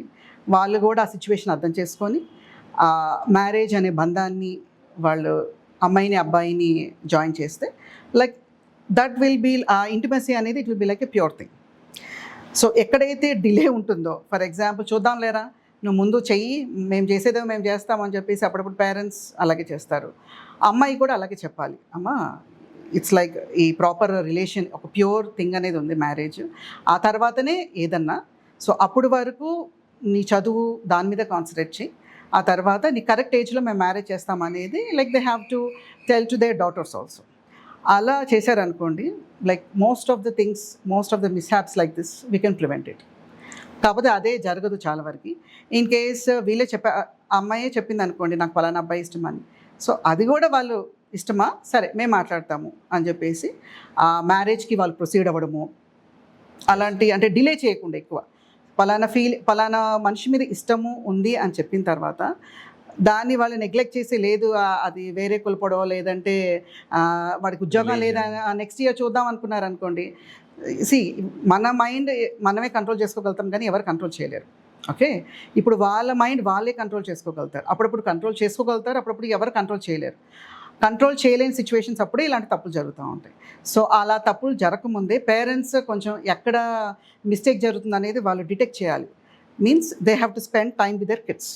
పెద్ద ఏజ్ వచ్చిన తర్వాత కూడా, చిన్నప్పుడే కాదు, పెద్ద ఏజ్ వచ్చిన తర్వాత వాళ్ళు ఉద్యోగాలు చేస్తున్నా కూడా they should be like friends to their kids. Friends లాగా మాట్లాడాలి, వాళ్ళే చెప్పాలి, ఏమా నీకు ఎవరైనా ఇష్టమా, బాబు నీకు ఎవరైనా ఇష్టమా, ఈ ఇయర్ పెళ్లి చేయమంటావా, నెక్స్ట్ ఇయర్ చేయమంటావా, let it be like an open discussion. మన ఇండియన్, అంటే నేను చెప్తున్నాను, ఇండియన్ సెటప్ ఎలా ఉంటుందంటే, సరే ఉద్యోగానికి వెళ్తున్నాడా, పొద్దున్న బాక్స్ కడుతున్నామా, వెళ్తున్నామా, వస్తున్నాడా, తింటున్నాడా, పడుకుంటున్నాడు, ఇంకంతే. వీళ్ళు చూసే మ్యాచెస్ అని ఎలా చూస్తారు, మామూలుగా మ్యాట్రిమోనియల్లో ఇవ్వడము, లేకపోతే ఫ్రెండ్స్కి ఇవ్వడము, ఏదో చేస్తూ ఉంటారు, అది సీక్రెట్ లాగా చేస్తారు. అంటే ఈ అమ్మాయికి చెప్పరు, ఆ అబ్బాయికి చెప్పరు, పలానా వాళ్ళు చూస్తున్నామని. ఎప్పుడు చెప్తారు, వీళ్ళందరికీ నచ్చిన తర్వాత కొన్ని ఫోటోలు తీసుకొచ్చి వాళ్ళకి చూపించి నువ్వు సెలెక్ట్ చేసుకోమా అంటారు. ఇట్స్ నాట్ లైక్ అది ఒక షాపింగ్ ఇది కాదు. అంటే నువ్వు 4-5-6 డ్రెస్సులు తీసుకొచ్చి నువ్వు ఒకటి సెలెక్ట్ చేసుకో, లేకపోతే కొన్ని నగలన్నీ ఇలా చూపించి అమ్మ ఒకటి సెలెక్ట్ చేసుకో అనేది కాదు. Marriage is not that thing. So it should be like open discussion ఉండాలి పేరెంట్స్కి మధ్యలో, పేరెంట్స్ అండ్ పిల్లలకి మధ్యలో. It should be like an open discussion regarding the marriage. నీకు ఎలాంటి అమ్మాయి కావాలిరా, నీకు ఎలాంటి అమ్మాయి కావాలి అనేది ఇద్దరితో డిస్కషన్ ఉండాలి. వాళ్ళకు ఉన్నది వాళ్ళు చెప్తారనమాట, వాళ్ళ మనసులో ఉన్న ఫీలింగ్స్ అన్ని చెప్తారు, నాకు పలానా అమ్మాయి కావాలి. అప్పుడు బయటపడవచ్చు, అంటే పలానా అమ్మాయి అంటే నేను ఇష్టపడుతున్నానమ్మా అని. సో అలాగ ప్రొసీడ్ అయ్యారనుకోండి, అది it will be like a better thing. వీళ్ళు ఏంటంటే ముందుగానే వీడు ఏ అమ్మాయిని చెప్తాడో, లేకపోతే పలానా అమ్మాయి ఎవరు చెప్తారో అని చెప్పి ఇక్కడ అన్ని సీక్రెట్గా చేసేస్తారు పేరెంట్స్. ఈ లోప ఇక్కడ సీక్రెట్గా కొన్ని అయిపోతాయి, డాక్టర్స్ దగ్గరకు వచ్చి కొన్ని చేయించుకుంటారు. సమ్ టైమ్స్ వాళ్ళే వెళ్ళిపోయి పెళ్లి చేసుకోవడానికి ట్రై చేస్తారు. సమ్ టైమ్స్ ఏంటంటే మన పేరెంట్స్ ఒప్పుకోవట్లేదు కదా, let us move a part, అయిపోయింది, ఈ పాత లైఫ్ మనం వదిలేద్దాము, పేరెంట్స్ చెప్పింది విందామని చెప్పేసి అట్లా సపరేట్ అయిపోయి మళ్ళీ పేరెంట్స్ చెప్పింది చేసుకుంటారు. But there was something missing, like a purity అనేది they have missed it. అది అప్పుడప్పుడు వాళ్ళకి ఆ కాన్షియస్లో ఉంటుంది, అప్పుడప్పుడు కాన్షియస్లో ఉంటారు. ఎందుకంటే నా దగ్గర కొంతమంది పేషెంట్స్ వస్తూ ఉంటారు దట్ నాకు already like I was with some other physical relationship వేరే అబ్బాయితో ఉండింది మేడం. ఆ టైంలో నాకు కొన్ని సార్ట్ ఆఫ్ ఇన్ఫెక్షన్స్ వచ్చాయి. I got treated. Okay, and ఇప్పుడు నాకు నెక్స్ట్ మంత్ మ్యారేజ్ ఉంది. They will be telling next month marriage ఉంది. సో ఒకసారి చెకప్ చేసి ఇన్ కేస్ ఏమైనా ఇన్ఫెక్షన్స్ ఉన్నాయేమో ముందుగానే చూడండి. లేదంటే మళ్ళీ తర్వాత మ్యారేజ్ తర్వాత ఆ ఇన్ఫెక్షన్స్ పెరగడము, మళ్ళీ కిడ్స్కి ఎఫెక్ట్ చేయడము అవన్నీ కూడా బాగోదు కదా. అందుకే జస్ట్ ఒక జనరల్ చెకప్ కోసం వచ్చానని చెప్పేసి many females will be coming near me. So నాదేంటి లైక్ యాజ్ అ గైనకాలజిస్ట్ నేను చెకప్ చేస్తాను, ఏమైనా అబ్నార్మల్ ఉంటే చెప్తాను, I will be treating them, I will be counselling them, I will be sending off. But దానికన్నా అంటే ఆ టైంలో వాళ్ళకి కాన్షియస్ కూడా, ఆ గిల్ట్ కాన్షియస్ కూడా కొంతమందిలో నాకు కనిపించదు. ఇలా జరిగింది మేడం అట్లాగా ఆ ఫేషియల్ ఎక్స్ప్రెషన్స్లో నాకు గిల్ట్ కనిపించదు. ఇట్స్ లైక్ వాళ్ళు ఎలా ఫీల్ అవుతారంటే, ఓకే మనము ఒక డ్రెస్ వేసుకున్నామా, మంచి డ్రెస్ వేసుకున్నామా, ఒక మంచి తిండి తిన్నామా, దాన్ని ఎంజాయ్ చేసామా, వదిలేసామా. So even that intimacy has become the same thing. చేసామా అయిపోయింది, we need not think about that. ఇప్పుడు పాత లైఫ్ గత అంటే పాత లైఫ్ అయిపోయింది, ఇప్పుడు నేను కొత్త లైఫ్లో ఎంటర్ అవుతున్నారు అన్నట్టు అది మంచిగా పాజిటివ్గా తీసుకుంటున్నారు. It's okay, good thing. పాజిటివ్గా తీసుకోవడం మంచిదే. అంటే అలా జరిగింది కదా అని డిప్రెషన్లోకి వెళ్ళకూడదు, because our quality of life is also important. But అంతవరకు కూడా వెళ్ళకూడదు అని, like you should not lose your soul purity or physical purity అనేది మనం you should not lose any. You don't believe ma'am, రీసెంట్గా జెప్టో ఇంకా బ్లింకిట్ వచ్చిన తర్వాత మీరు అన్ని కేటగిరీస్ ఆఫ్ ఫుడ్స్లో అంటే స్టోర్లో అవైలబుల్ ఉంటుంది కదా, ఏది ఎక్కువ అమ్ముడుపోయిందంటే కాండమ్స్. అంటే రీసెంట్ అంటే అది సెన్సేషనల్ న్యూస్ అనమాట. అంటే మీరు న్యూస్ పేపర్లో అన్నిట్లోనూ వచ్చింది అనమాట. And it's trending now. హైదరాబాద్లో జెప్టో బ్లింకిట్లో నంబర్ ఆఫ్ సోల్డ్ ఐటమ్ ఏమన్నా ఉంది అంటే అది condoms basically. What's happening madam? That's what అదే చెప్తున్నాను కదా. ఇది ఇట్స్ నాట్ ఇగ్నరెన్స్, నేను దీని ఇగ్నరెన్స్ అనను. ఎందుకంటే మెచ్యూర్డ్ ఉమెన్ కూడా లైక్ ఎవరైతే 34-35 వాళ్ళు అన్మ్యారీడ్ ఉంటున్నారో, like they simple say like I mean like physical రిలేషన్తో ఉన్నాను madam, like we are living together, ఆ టర్మినాలజీ అంటున్నారు కదా, living together. So but we are not planning to marry right now అని. 2 days బ్యాకే నా దగ్గర ఒక ఆవిడ వచ్చారు. She is 34 years age group అనమాట, with infections. I can say those are sexually transmitted infections అనమాట, విత్ ఏదో లీజన్స్ అని చెప్పేసి వచ్చారు. తను హిస్టరీ రివీల్ చేస్తున్నప్పుడు తను నార్మల్గానే చెప్పారు, నాకు 4 years బ్యాక్ అంటే I mean relationship since 10 years నుంచి ఐ మీన్ టు దిస్. నాకు 4-5 years బ్యాక్ కొన్ని డిఫరెంట్ టైప్స్ ఆఫ్ ఇన్ఫెక్షన్స్ వచ్చాయి. I don't want to say that, but infections వచ్చాయి. I got treated. But after that again I have got few lesions అట్లాగని చెప్పేసి, and those are purely sexually transmitted infections అనమాట. దాని గురించి నేను ఒకవేళ counsel చేయాలనుకున్నా కూడా she is not in a mood to receive that. నేను చెప్పడానికి ట్రై చేశాను, అమ్మ so you have to use at least barriers to prevent such infections. And మీరు మ్యారేజ్ ఎప్పుడు ప్లాన్ చేద్దాం అనుకుంటున్నారు, బికాజ్ 34 కదా, మళ్ళీ తర్వాత ప్రెగ్నెన్సీ అనేది కష్టం. నేను అది చెప్పాలనుకున్నా కూడా doctor just say regarding the infection అని చెప్పేసి అందనమాట. స్ట్రైట్ ఫార్వర్డ్ జస్ట్ ఆ ఇన్ఫెక్షన్ ట్రీట్ చేయండి చాలా అని చెప్పేసి అంది. సో వాళ్ళ పార్ట్నర్ని తీసుకురావడానికి కూడా అంటే లోపలికి పిలిపించమని చెప్పేసి చెప్పాను. But she didn't like that thing. ఎందుకనంటే ఇలాంటి ఇన్ఫెక్షన్స్ ఉంటే మరి ఇద్దరికి కౌన్సిల్ చేయాలి కదా. యా, మీకు ఏమైనా సిమ్టమ్స్ ఉన్నాయా, మేల్ పార్ట్నర్కి ఏమైనా సిమ్టమ్స్ ఉన్నాయో చూడాలి, తిను కూడా సిమ్టమ్స్ చూడాలి. తను ఏమందంటే మీరు ఏమన్నా మెడిసిన్స్ ఏమైనా ఉంటే ఇచ్చేసేయండి, తనకు కూడా ఇస్తాను, బట్ తన లోపల రావడం అంటే తను షైగా ఫీల్ అవుతారని చెప్పేసి ఏదో సంథింగ్ అలా చెప్పింది. సో వాళ్ళ మైండ్ సెట్ అలా ఉందన్నమాట. అంటే she is like highly educated women with in a good post. ఎలాంటి ఎడ్యుకేషన్ అయినా అవనివ్వండి, it's regarding her physical health. So she has to take care of it. And ఆ రిసీవింగ్ మోడ్ ఇప్పుడు ఉండట్లేదు. అంటే ఐ డోంట్ నో, అంటే వాళ్ళకే Google knowledge చాలా ఉందనుకుంటున్నారు. సోషల్ మీడియా నాలెడ్జ్ ఇప్పుడు అంతా కూడా సోషల్ మీడియాలోనే అన్నీ వస్తున్నాయి కదండి ఇప్పుడు అంతా. Whenever they have a doubt regarding any infection or anything, if they have a doubt చాట్‌జీపీటీని అడుగుతున్నారు, లేదంటే లైక్ ఇన్స్టాలో చూస్తున్నారు అంతే. అండ్ అదే ఏదో ఆన్సర్ చెప్పేస్తుంది కదా, నీకు ఇది అయి ఉంటుంది అదో అయి ఉంటుంది అని చెప్పేసి చెప్పుంటుంది కదా. ఇంకా ఓహో నాకు పెద్ద మేజర్ ఇదేం లేదు, ఇదిగో ఈ చిన్న ఇన్ఫెక్షన్ అని చెప్పి అప్పుడప్పుడు వాళ్ళే ట్రీట్ చేసేసుకుంటున్నారు. తను లాస్ట్ ఇయర్ 1 year బ్యాక్ కూడా తనకి సిమ్టమ్స్ వస్తేనంట 4 years బ్యాక్ ప్రిస్క్రిప్షన్ తన దగ్గర ఉంది కదా, అదే ప్రిస్క్రిప్షన్ మెడికేషన్ తనే యూజ్ చేసేసింది. ఎందుకు అలాగనంటే, మేడం మళ్ళీ ఎందుకు ఇంకో డాక్టర్ దగ్గరికి వెళ్ళడం, already I have a prescription, ఆ మెడికేషన్ నేను తీసుకున్నప్పుడు నాకు తగ్గింది. ఇప్పుడు నాకు అలాంటి సిమ్టమ్సే దగ్గర అలాంటి సిమ్టమ్సే ఉన్నాయి. అందుకే ఇప్పుడు కూడా అవే మెడిసిన్స్ తీసుకున్నాను మేడం. తగ్గిందా అన్నాను. లేదు మేడం తగ్గలేదు. 30% తగ్గింది. అందుకే మీ దగ్గరికి వచ్చానని చెప్పేసి అంటున్నారనమాట. చూడండి వాళ్ళ మైండ్ సెట్ అనేది ఎలాగుందనేది. Still, see, though it has been a sensation, still I see there is a more unsafe sex was practiced now. Yeah. So what's happened మన అంటే ఎందుకు ఇలా జరుగుతుంది అంటే వాట్స్ డిఫరెన్స్ అంటే చాలా మంది ఇది డిస్కస్ చేయడానికి హెసిటేట్ అవుతారు. ఏంటంటే కాంట్రసెప్టివ్కి వితౌట్ కాంట్రసెప్టివ్ ఉన్న డిఫరెన్స్ ఏంటి అంటే what how can we can educate to the people. ఎప్పుడైతే నేను ఈ కాంట్రసెప్షన్ లేదంటే barriers for example condoms use చేయమని చెప్పేసి చెప్తాము, వాళ్ళు చెప్పే ఆన్సర్ ఏంటంటే లైక్ ఉమెన్ విల్ టెల్ ఆ ప్లెజర్ ఉండట్లేదు, లైక్ మెన్కి ఆ ప్లెజర్ ఉండట్లేదు, my partner is not having pleasure due to that thing, అందుకే అవాయిడ్ చేస్తున్నామని చెప్పేసి అంటారు. Not only them, even married వాళ్ళు కూడా చెప్తారు. బికాజ్ కొన్ని డెలివరీ అయిన తర్వాత కొన్ని కాన్సెప్షన్స్ చెప్తాం అనమాట. అంటే మళ్ళీ వెంటనే ప్రెగ్నెన్సీ రాకూడదని చెప్పేసి మీరు అట్లీస్ట్ నార్మల్ డెలివరీ అయినా సిజేరియన్ సెక్షన్ అయినా ఒక 1 year లేకపోతే 1.5 year గ్యాప్ చెప్తాను చూసారా. ఆ గ్యాప్ చెప్పినప్పుడు కొన్ని కాంట్రసెప్టివ్ మెథడ్స్ నేనైతే ప్రతి ఒక్కరికి చెప్తాను. బట్ వాళ్ళు they are not ready to accept anything. But again they will come with pregnancy, అంటే 6 months బేబీ తోటి మళ్ళీ ఇంకొక ప్రెగ్నెన్సీతో వస్తారు ఫర్ టర్మినేషన్, అంటే ఫర్ అబార్షన్ కోసం వస్తారు. నేను ఆల్రెడీ అప్పుడు చెప్పాను కదా అని అంటే లైక్ ఆ టైంలో వాళ్ళకి they won't accept it. And ఈ బ్యారియర్స్ మీరు అంటున్నారు కదా కాంట్రసెప్షన్కి నాన్ కాంట్రసెప్షన్కి డిఫరెన్స్ ఏంటి అని. ఒకటి ఏంటంటే ఈ బ్యారియర్స్ యూజ్ చేయడానికి దే డోంట్ లైక్, అంటే ఆ ప్లెజర్ ఉండదు అనే దాంతో they will try to avoid. So ఇప్పుడైతే ఆన్లైన్లో అవి కూడా దొరుకుతున్నాయి. అంతకుముందు అంటే మెడికల్ షాప్కి వెళ్ళాలి కదా, so they will feel shy about that. To ask that, ఎందుకంటే మెడికల్ షాప్కి వెళ్ళిన తర్వాత పక్కన ఎవరు ఉంటారు, లేకపోతే షాప్ అడే ఎట్లా ఉంటారు, నా ఫ్రెండ్సే ఎప్పుడైనా వస్తే, నా పేరెంట్సే ఎవరైనా వస్తే ఈ షాప్ అతను ఏమైనా చెప్తాడేమో. సో అలాంటి ఫియర్ ఫ్యాక్టర్స్ అనేది వాళ్ళకు ఉంటా ఉంటుంది. ఎవరైనా చూస్తారు అనేది కొంచెం వాళ్ళకి ఫియర్ ఉంటుంది. అలాగా అది కొంచెం మిస్ అవుతుంది. అండ్ మెడికేషన్స్ కూడా ఉంటాయి, దెర్ ఆర్ ఫ్యూ మెడికేషన్స్. ఆ మెడికేషన్స్లో ఏంటంటే వాళ్ళు ఆ డ్రగ్ గురించి గూగుల్ సెర్చ్ చేస్తారు, లేదంటే ఆ షీట్ మీదైనా చూస్తారు. జనరల్ కామన్ సైడ్ ఎఫెక్ట్స్ ఉంటాయి. Any medicine have the side effect. So ఆ డ్రగ్ షీట్ మీద కూడా కాంట్రసెప్టివ్ దాని మీద కూడా సైడ్ ఎఫెక్ట్స్ అనేది ఉంటుంది. ఆ సైడ్ ఎఫెక్ట్స్ చూసేసి, అంటే ఆ సైడ్ ఎఫెక్ట్స్ కూడా it may or may not for everyone. కొంతమందికి ఆ సైడ్ ఎఫెక్ట్స్ వస్తాయి, కొంతమందికి సైడ్ ఎఫెక్ట్స్ అసలు ఉండవు. కానీ వాళ్ళు అవే సైడ్ ఎఫెక్ట్స్ చూసేసి ఓహో ఈ మెడిసిన్స్ యూజ్ చేస్తే బ్లోటింగ్ ఉంటుంది, ఈ మెడిసిన్ యూజ్ చేస్తే మాకు హెడేక్ వస్తుంది, అవన్నీ వాళ్ళంతటి వాళ్ళే ఆలోచించేసి they will stop using the medication even though a doctor prescribe.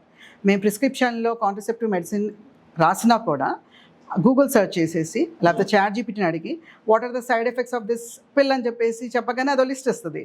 ఆ లిస్ట్ ఇచ్చి ఓహో ఇప్పుడు నేను ఇవన్నీ భరించాలా అని చెప్పేసి. కానీ ఆ అబార్షన్ కన్నా ఇది బెటర్ అనే కాన్సెప్ట్ మన వాళ్ళకు ఉండదు. ఇప్పుడు అది పెయిన్ఫుల్ అండ్ బ్లీడింగ్ ఇవన్నీ ఉంటుంది, అది వాళ్ళకి కాన్సెప్ట్ ఉండదు. మేము రాసే మెడికేషన్ మీద ఈ సైడ్ ఎఫెక్ట్స్ మీద ఆలోచిస్తూ ఉంటారు. అది చేయడము అదొక పాపము. And your killing A baby. ఆ తర్వాత అది రిమూవ్ చేసిన తర్వాత కూడా కొన్ని కాంప్లికేషన్స్ అనేది ఉంటాయన్నమాట. బ్లీడింగ్ కానివ్వండి, సమ్ టైమ్స్ ఫ్యూచర్ ప్రెగ్నెన్సీస్ కూడా ఎఫెక్ట్ అయ్యే అవకాశాలు ఉంటాయి.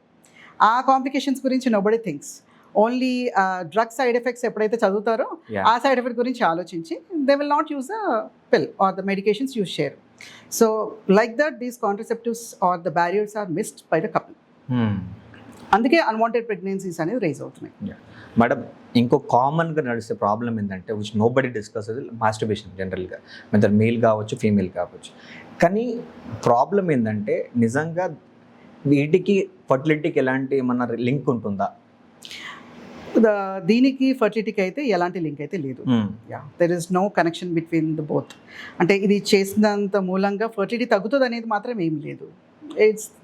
It is like that self pleasure అంతే. Nothing related to the hormones and nothing related to any other. జనాలు వాట్సాప్ చేసేసుకొని దాంట్లో చాట్ జీపీటీకి ఇచ్చేసుకొని, సో అంటే ఇదొక మిస్ఇన్ఫర్మేషన్ లాగానే వెళ్తుంది అనుకోవచ్చా? ఇట్స్ ఎ మిస్ఇన్ఫర్మేషన్ అంతే. Nothing related to the fertility. Okay. కానీ ఈరోజు సొసైటీలో ఎవరికైనా ఇన్ఫర్టిలిటీ ప్రాబ్లం ఉందంటే అది ఫీమేల్ ప్రాబ్లమే అని చాలామంది క్వశ్చన్ చేస్తారు. నిజంగా దీంట్లో మేల్కి కూడా ఇంతే ప్రాబ్లమ్స్ ఉంటుందని చెప్పొచ్చా? మేల్కి ఇంత కామన్ అని అయితే చెప్పలేము, but male factor is also raising now because of their addictions కానివ్వండి. అంటే ఫిమేల్లో ఎలా అంటే ఇట్స్ ప్యూర్లీ హార్మోనల్ డిస్టర్బెన్సెస్ అనేది చాలా కామన్ ఫిమేల్లో.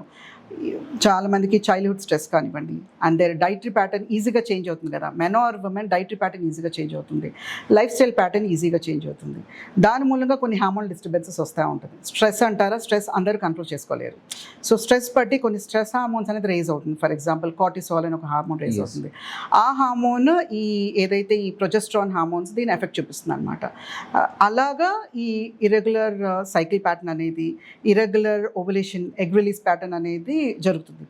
అందుకు ఫిమేల్ ఫ్యాక్టర్ అనేది కామన్, బట్ మేల్ ఫ్యాక్టర్ అసలు లేదని అనేది మాత్రం మనం అనుకోలేము. ఎందుకంటే male factor is also raising. That is because for example వాళ్ళకి ఏమైనా అడిక్షన్స్, స్మోకింగ్ ఇది చాలా కామన్ కదా, ఇప్పుడు గర్ల్స్ కూడా స్మోక్ చేస్తున్నారు. ఫ్లెక్స్ స్మోకింగ్ కానివ్వండి, ఆల్కహాల్ కానివ్వండి, ఈ మధ్య ఈ డ్రగ్ అడిక్షన్స్ కూడా, అంటే నా ప్రాక్టీస్లో వాళ్ళని కూడా చూస్తున్నాను, డ్రగ్ అడిక్టర్స్, అది చాలా కామన్ అయిపోయింది. అండ్ స్ట్రెస్, వాళ్ళకు కూడా స్ట్రెస్ కానివ్వండి, ఆ స్ట్రెస్ వల్ల కూడా like they are not having that, అంటే ఆ మూడ్ కూడా వాళ్ళకి ప్రాపర్గా రాదు ఆ స్ట్రెస్ వల్ల. లైక్ లైఫ్ పార్ట్నర్ తోటి బెటర్గా, అంటే ఫిజికల్ ఇంటిమసీ ముందు కొంచెం ఆ బాండ్తో ఉందామనేది కూడా వాళ్ళకి మూడ్ రావట్లేదు. That's the reason even sperm quality కానివ్వండి, క్వాంటిటీ కానీ తగ్గిపోతుంది. So even male factor is rising. కానీ ఆ మెయిల్ ఫ్యాక్టర్ ఏంటంటే వాళ్ళు మనం ప్రాపర్గా కౌన్సిల్ చేసామనుకోండి, ఫర్ ఎగ్జాంపుల్ ఈ అడిక్షన్స్ తగ్గించేసేసి ఆ స్ట్రెస్ లెవెల్స్ వాళ్ళు కంట్రోల్ చేసుకుంటే it's like correctable for them. కొన్ని అన్కరెక్టబుల్ కండిషన్స్ ఉంటాయి, అది అప్పుడు మేము వాళ్ళకి ఆండ్రాలజీ వాళ్ళకి అలా రిఫర్ చేస్తాం అనమాట regarding this mail factor. Female factor అంటే ఇవన్నీ కూడా చూస్తాము. We will evaluate all the things. Hormonal disturbances ఉన్నాయా, అంటే ఓవరీలో మన సిస్ కానీ ఇంకేమైనా హెల్త్ ఇష్యూస్ ఉన్నాయా అని. ట్యూబ్స్, ద ఫాలోపియన్ ట్యూబ్స్ అంటారు చూసారా, అది ట్యూబల్ బ్లాకేజ్ కూడా చాలా కామన్ ఉమెన్లో. ట్యూబల్ బ్లాకేజ్ ఉంటే న్యాచురల్ ప్రెగ్నెన్సీస్ అనేది అంటే we can't go forward with the natural pregnancy. So అవే ఏమైనా ఉన్నాయా, అండ్ ఏమైనా సర్విసైటిస్, ముఖద్వారం దగ్గర ఏమైనా ఇన్ఫెక్షన్స్ ఉన్నాయా, ఇవన్నీ కూడా మేము ఉమెన్లో ఇవాల్యుయేట్ చేస్తాం అన్నమాట.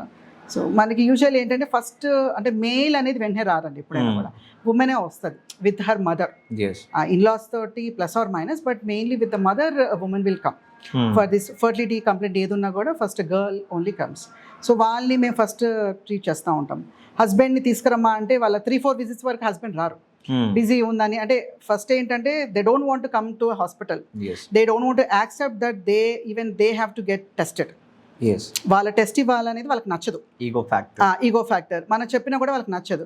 మీరు ఫస్ట్ అంటే వాళ్ళ పేరెంట్స్ ఇంకా అసలు నచ్చదు. వాళ్ళు ఏమంటారంటే ముందు ఈ మధ్య చూడమ్మా, ఈ మధ్య తీసుకొచ్చాం కదా, ముందు ఫస్ట్ చూడండి, కొన్ని సైకిల్స్ చూడండి, అప్పుడు రాకపోతే అప్పుడు ఫస్ట్ విజిట్లోనే. ఇప్పుడు మేల్కి కూడా మేము టెస్ట్ రాసామనుకోండి, ఫస్ట్ నో చేయించుకుంటానని ఎవ్వరు కూడా అనలేదు ఇప్పుడు వరకు. ఫస్ట్ నో, ఫస్ట్ ఏమంటే మేడం 2 months టైం ఇవ్వండి, ఆ తర్వాత నేను చేయించుకున్న టెస్ట్ ఫస్ట్ తనకి చూడండి అని చెప్పేసి అంటారు. అంటే ఇంకా ఆ మెయిల్ దగ్గర నుంచే ఉంది. ఇంకా మెయిల్ ఎలా ఉన్నారంటే వాళ్ళ పేరెంట్స్తో వచ్చారంటే మాత్రం ఇంకా అది ఇంపాసిబుల్ వాళ్ళని కౌన్సిల్ చేయడం అనేది. అది ఇంకొక ప్రపంచం. మనం ఏంటంటే అందరినీ కౌన్సిల్ చేసుకుంటూ కూర్చోవాలి. ఫస్ట్ కపుల్స్ని కౌన్సిల్ చేయాలి, వాళ్ళని బయటికి పంపించాలి, మళ్ళీ వాళ్ళ పేరెంట్స్ని ఇన్వాల్వ్ చేసి I have to counsel them. It's like a mini project for us. So ఈ మధ్య దాంతో పాటు ఎప్పుడైతే ఇన్ఫర్టిలిటీ పెరిగిందో దెన్ కమ్స్ IVF. సో నిజంగా IVF నీడెడ్ ఉన్న కపుల్కే ఇస్తున్నారా? This at saying now gynaecologist wantedly they are pushing for IVF because of higher packages. So what is your take on this ma'am? See, it depends upon the fertility centers. It will be like a controversial discussion. ఒకవేళ నేను ఇలా చేస్తున్నారా అని అంటే రేపు పొద్దున వేరే fertility వాళ్ళు మళ్ళీ నాకు ఏంటి మీరు కూడా like even you have done the fertility course, మీరు కూడా ఇలా ఫర్టిలిటీ సెంటర్స్ని బ్లేమ్ చేస్తున్నారా అనేది అనడం జరుగుతుంది. But the thing is even నేను అబ్జర్వ్ చేశాను కొన్ని ఫర్టిలిటీ సెంటర్స్కి. I will be referring my patients to different fertility centres, and మా ఫ్రెండ్స్ కూడా రిఫర్ చేస్తూ ఉంటాను కదా. జెన్యూన్గా న్యాచురల్ ఇంజెక్షన్స్ ట్రై చేసి ఫైనల్గా IVFకి వెళ్ళే ప్రాక్టీస్ అనేది చాలా తక్కువ మందే చేస్తున్నారు. అది మాత్రం ఒప్పుకోవాలి మనము. అండ్ ఇంకోటి ఏంటంటే ఈవెన్ పేషెంట్ సైకాలజీ కూడా చూస్తే ఫస్ట్ 2 cyclesలోనే they will lose the patients. వాళ్ళు ఏమంటారంటే మేడం ఇన్ని మందులు వాడాము, ఇంత ఖర్చు పెట్టాము న్యాచురల్కి, మీ దగ్గర వచ్చి ట్రీట్మెంట్ తీసుకుంటున్నాము, ఇన్ని ఇంజెక్షన్స్ తీసుకున్నాము, అయినా కూడా మాకు ప్రెగ్నెన్సీ రాలేదు. అండ్ ప్రతి చెకప్లో అంటే ప్రెగ్నెన్సీ ఫెయిల్ అయినప్పుడల్లా they will be coming and వీపీ ఏడుస్తూ ఉంటారు. సో అది ఏంటంటే మాకు కూడా అంటే ఫర్టిలిటీ స్పెషలిస్ట్ కూడా it will be like a stress even for us. ఎందుకంటే వాళ్ళు ఊరికి ఏడుస్తూ ఉంటారంట. అప్పుడు డాక్టర్ ఏమనుకుంటారంటే సరే ఈ న్యాచురల్ ప్రాసెస్ లేట్ అవుతుంది కదా, అంటే there may be different aetiologies between both. మేల్కి ఏదో ఫ్యాక్ట్ ఉంటుంది, ఆయనది తొందర కరెక్ట్ అవ్వదు, ఈ మధ్యది తొందర కరెక్ట్ అవ్వకపోవచ్చు, అప్పుడప్పుడు 6 months పట్టవచ్చు, 8 months కూడా పట్టవచ్చు, కానీ ఆ పేషెన్స్ ఉండదు, మన పేషెన్స్ కూడా అంత పేషెన్స్ ఉండదు అనమాట. వి లాస్ ద పేషెంట్. అందుకే ఏంటంటే 2 months చూస్తారు, తర్వాత 3rd month నుంచి లేదు మేడం ఏదో ఒకటి చేయండి అని చెప్పి అప్పుడప్పుడు పేషెన్సే అంటారనమాట. అంటే వేరే మెథడ్స్ ఏమున్నాయి, ఎందుకంటే ఈలోపు ఏజ్ పెరుగుతుంది, ఆల్రెడీ ఎల్డర్లీ ఏజ్ గ్రూప్లోనే వస్తారు, society pressure, family pressure, they will come in the age group of around 28-29 వచ్చారనుకోండి, మేడం ఇంకా 30 క్రాస్ అయిపోతుంది, అప్పటికే అబ్బాయి 35 ఉందనుకోండి, నాది కూడా ఏజ్ క్రాస్ అవుతుంది మేడం, మీరే వేరే మెథడ్స్ చెప్పండి అని చెప్పేసి అది కూడా అడగడం జరుగుతుంది. సో అప్పుడు then they will counsel about IUI, IVF గురించి కౌన్సిల్ చేస్తారు. ఎస్, IVFకి యూజువల్లీ కొంచెం సక్సెస్ రేట్స్ ఎంతైనా ఎక్కువే, because the methods what they do దానికి కొంచెం బెటర్ సక్సెస్ రేట్ ఉంటుందని చెప్తారు. సో ఎవరికైనా కూడా సక్సెస్ రేట్స్ ఏది బెటర్ ఉంటే అదే చేయాలని ఉంటుంది కదా. సమ్ టైమ్స్ ఈవెన్ ద పేషెంట్సే అడుగుతారనమాట, madam let us go through IVF technique, ఎందుకంటే సక్సెస్ రేట్స్ ఎక్కువ ఉన్నాయి అంటున్నారు కదా, మేము ఇన్ని సైకిల్స్ మేము వెయిట్ చేయలేము, మీరే చేసేయండి అని చెప్పేసి అప్పుడప్పుడు పేషెంట్సే అడుగుతారు. అప్పుడు ఇంకా తప్పదు కదా, ఇంకా చేయాల్సి వస్తుంది. ఇట్స్ లైక్ బోత్ అని అనుకోవచ్చు. అంటే ఆ సమ్టైమ్స్ పేషెంట్స్ అడుగుతారు, సమ్టైమ్స్ ఏంటంటే ఇన్ని సైకిల్స్ ఎవరు వెయిట్ చేస్తారు, చలో IVF చేసేద్దాము తొందరగా సక్సెస్ అవుతుంది, దే విల్ బీ హ్యాపీ, అంటే సెంటర్స్ కూడా మనీ వచ్చేస్తాయి అనేది కూడా ఆలోచన ఉంటుంది అన్నమాట. మేడం ప్రెగ్నెన్సీ అయితే అయిపోయింది, కానీ ఇప్పుడున్న మేజర్ ప్రాబ్లం ఏంటంటే ఈ normal delivery concept. Earlier we use to have ఒక 100లో కనీసం 90% use to have normal deliveries, ఒక 10% use to see the C-section basically. Now everybody says that doctor last వరకు వెయిట్ చేయించింది, లాస్ట్ మూమెంట్ కాదని చెప్పి అప్పుడు C-section చేసేసింది అనగానే బాగా ట్రెండింగ్ అవుతుంది. నిజంగా ఏ గైనకాలజిస్ట్ అయినా అట్లా పుష్ చేయడానికి ఆప్షన్ ఉందా? కొంతమంది అయితే అలా పుష్ చేస్తారు, బికాజ్ ఆ రిస్క్ తీసుకోవడం ఎవరికి నచ్చదు కదా, బేబీ రిస్క్ తీసుకోవడం. ఆ టైంలో అంతకుముందు అంటే మా అమ్మ టైంలో అన్ని పనులు చేసేవారు కదా ఇంట్లో. ఇప్పుడు ప్రెగ్నెన్సీ అంటే అమ్మ ప్రెగ్నెంట్ అయ్యవా అని చెప్పేసి కూర్చోబెట్టి అత్తమ్మలు చేయడం, అమ్మలు చేయడం అనేది ఆ టైంలో జరిగేది కాదు. ఇప్పుడు చేస్తున్నారు. ఇప్పుడు ప్రెగ్నెన్సీ అనగానే కొంచెం వామిటింగ్ అలా అవ్వగానే ఇంకా కూర్చోబెడతారు, అమ్మ నువ్వు ఏం టచ్ చేద్దని అంటారు, నేల మీద కూర్చొనివ్వరు, అన్ని నోటి దాకా తీసుకొస్తూ ఉంటారు. ఇప్పుడు కొంతమంది పేషెంట్స్ నా OPD విజిట్కి వస్తూ ఉంటారు కదా, హస్బెండ్ హ్యాండ్ బ్యాగ్ పట్టుకుంటారు, అత్తమ్మ వాటర్ బాటిల్ పట్టుకుంటుంది, ఫ్రూట్ ఇంకొకరి చేతిలో ఉంటుంది. ఇట్స్ లైక్ ఎంత లగ్జరీ అబ్బాయి, ఎంత మంచి ఆల్టర్నేట్ లైఫ్ అన్నట్టు అనిపిస్తుంది. బట్ అది నాకు తెలిసి అంటే నా టైంలో కూడా లేదులేండి అలాగా, మా అమ్మమ్మల టైంలో కూడా లేకుండకపోవచ్చు. వాళ్ళు ప్రెగ్నెన్సీ వచ్చిందంటే వచ్చిందా గుడ్ న్యూస్, ఓకే సరేమ్మా నువ్వు తిను మాకు పెట్టు, అదే కాన్సెప్ట్. సో అన్ని వర్క్ చేస్తారు వాళ్ళ ఇంట్లో, కుకింగ్ కానివ్వండి, ఇంకా ఇంట్లో వర్క్ అంతా వర్క్ చేస్తారు. It will be like active body, and even their mental status కూడా బిజీ ఉంటుంది. అందుకు వాళ్ళకి ఎక్కువ ఈ వామిటింగ్స్, కళ్ళు తిరగడాలు, ఆ కంప్లైంట్స్ కూడా ఎక్కువ ఉండేవి కాదు. ఎందుకనంటే అవన్నీ it's a part of normal pregnancy అనేది, they will accept that situation. అంటే మన అమ్మలైనా ఆ టైంలో దే విల్ బి యాక్సెప్టింగ్. ఇప్పుడు అమ్మ నాకు ఇట్లా వామిటింగ్ ఇట్లా అవుతుందని అంటే అది నార్మలే కదా, నేను నీకన్నా ఎక్కువ వామిటింగ్ చేశాను అని చెప్పి అమ్మ చెప్తుంది. ఓహో ఇది నార్మలే కదా అని వీళ్ళు యాక్సెప్ట్ చేసేస్తారు. హస్బెండ్ యాజ్ యూజువల్ బిజీగా వెళ్ళి డ్యూటీలకు వెళ్ళిపోతూ ఉంటారు, వీళ్ళు ఇంట్లో పనులు చేసేది వీళ్ళు చేసుకుంటా ఉంటారు. It will be like normal routine life. 9 months కూడా చక్కగా తొందరగా అయిపోతుంది, అన్ని పనులు చేస్తారు కదా. సో ఫిజికల్లీ ఫిట్ ఉంటారు వాళ్ళ మజిల్స్ కూడా, pelvic muscles and abdominal muscles కూడా ప్రాపర్గా ఉంటాయి, ఇన్ యాక్షన్ అనుకోవచ్చు. సో టైంకి వాళ్ళకి డెలివరీ పెయిన్స్ వస్తాయి. అప్పుడప్పుడు ఇంట్లోనే లైక్ కొన్ని ఊర్లలో హోమ్ డెలివరీస్ అవుతాయి, అది కామన్ మనకందరికీ తెలుసు. కొంతమందికి సరే హాస్పిటల్ తీసుకెళ్దాం, గవర్నమెంట్ హాస్పిటల్ ఎక్కడైనా ఒకటే కదా, గవర్నమెంట్ హాస్పిటల్ తీసుకెళ్దాం అని చెప్పేసి తీసుకెళ్తారు, చక్కగా పెయిన్స్ వస్తాయి. అప్పుడప్పుడు కొంచెం మెడికేషన్ సపోర్ట్ ఉంటుంది, అప్పుడప్పుడు ఆ సపోర్ట్ కూడా అవసరం లేదు, సేఫ్ డెలివరీ అయిపోతుంది. That's like a normal mechanism in those days. ఇప్పుడు ప్రెగ్నెన్సీ ఇట్ సెల్ఫ్ ఇది నార్మల్ మెకానిజం లాగా అనిపించట్లా, అంటే దాన్ని నార్మల్ అనే అనుకోవట్లేదు మన వాళ్ళు. లైక్ ఈ కాలంలో ఉన్న ఉమెన్ అంటే ఇప్పుడు ఎస్పెషల్లీ ఎడ్యుకేటెడ్ అండ్ ఎవరైతే ప్రొఫెషనల్స్ ఉన్నారో వాళ్ళు, మిగతా ఊర్లలో ఇప్పుడు ఎవరైతే ఉన్నారో వాళ్ళకి అది నార్మల్. ఎందుకంటే అమ్మలు చెప్తారు కదా, అమ్మ ఇది నార్మలే, నీ పనులు చేసుకోవాలి, రెస్ట్ అట్లాగేం ఉండదు అని చెప్తారా, దే విల్ యాక్సెప్ట్. ఇక్కడ సో కాల్డ్ మన middle and upper middle rich class సొసైటీలో ఏంటంటే ఇంకా ప్రెగ్నెన్సీ కొంచెం లగ్జరీ అది కదా, అందుకు కొంచెం వాళ్ళు ఏంటంటే వామిటింగ్స్ అనగానే రెస్ట్, కొంచెం కళ్ళు తిరుగుతున్నాను అంటే అమ్మ నువ్వు ఎక్కడికి వెళ్ళి పడిపోతావేమో అని చెప్పి రెస్ట్, ఇంకా వేరే పనులు ఇంకా ఇంపాసిబుల్. ఆ కింద కూర్చొనివ్వరు, ఆ చీపురు పట్టుకొనివ్వరు. అంటే ఫర్ ఎగ్జాంపుల్ ఏది కూడా వామిటింగ్ సెన్సేషన్ వస్తుందని చెప్పి కిచెన్లో కూడా ఎంటర్ అవ్వనివ్వరు అనమాట.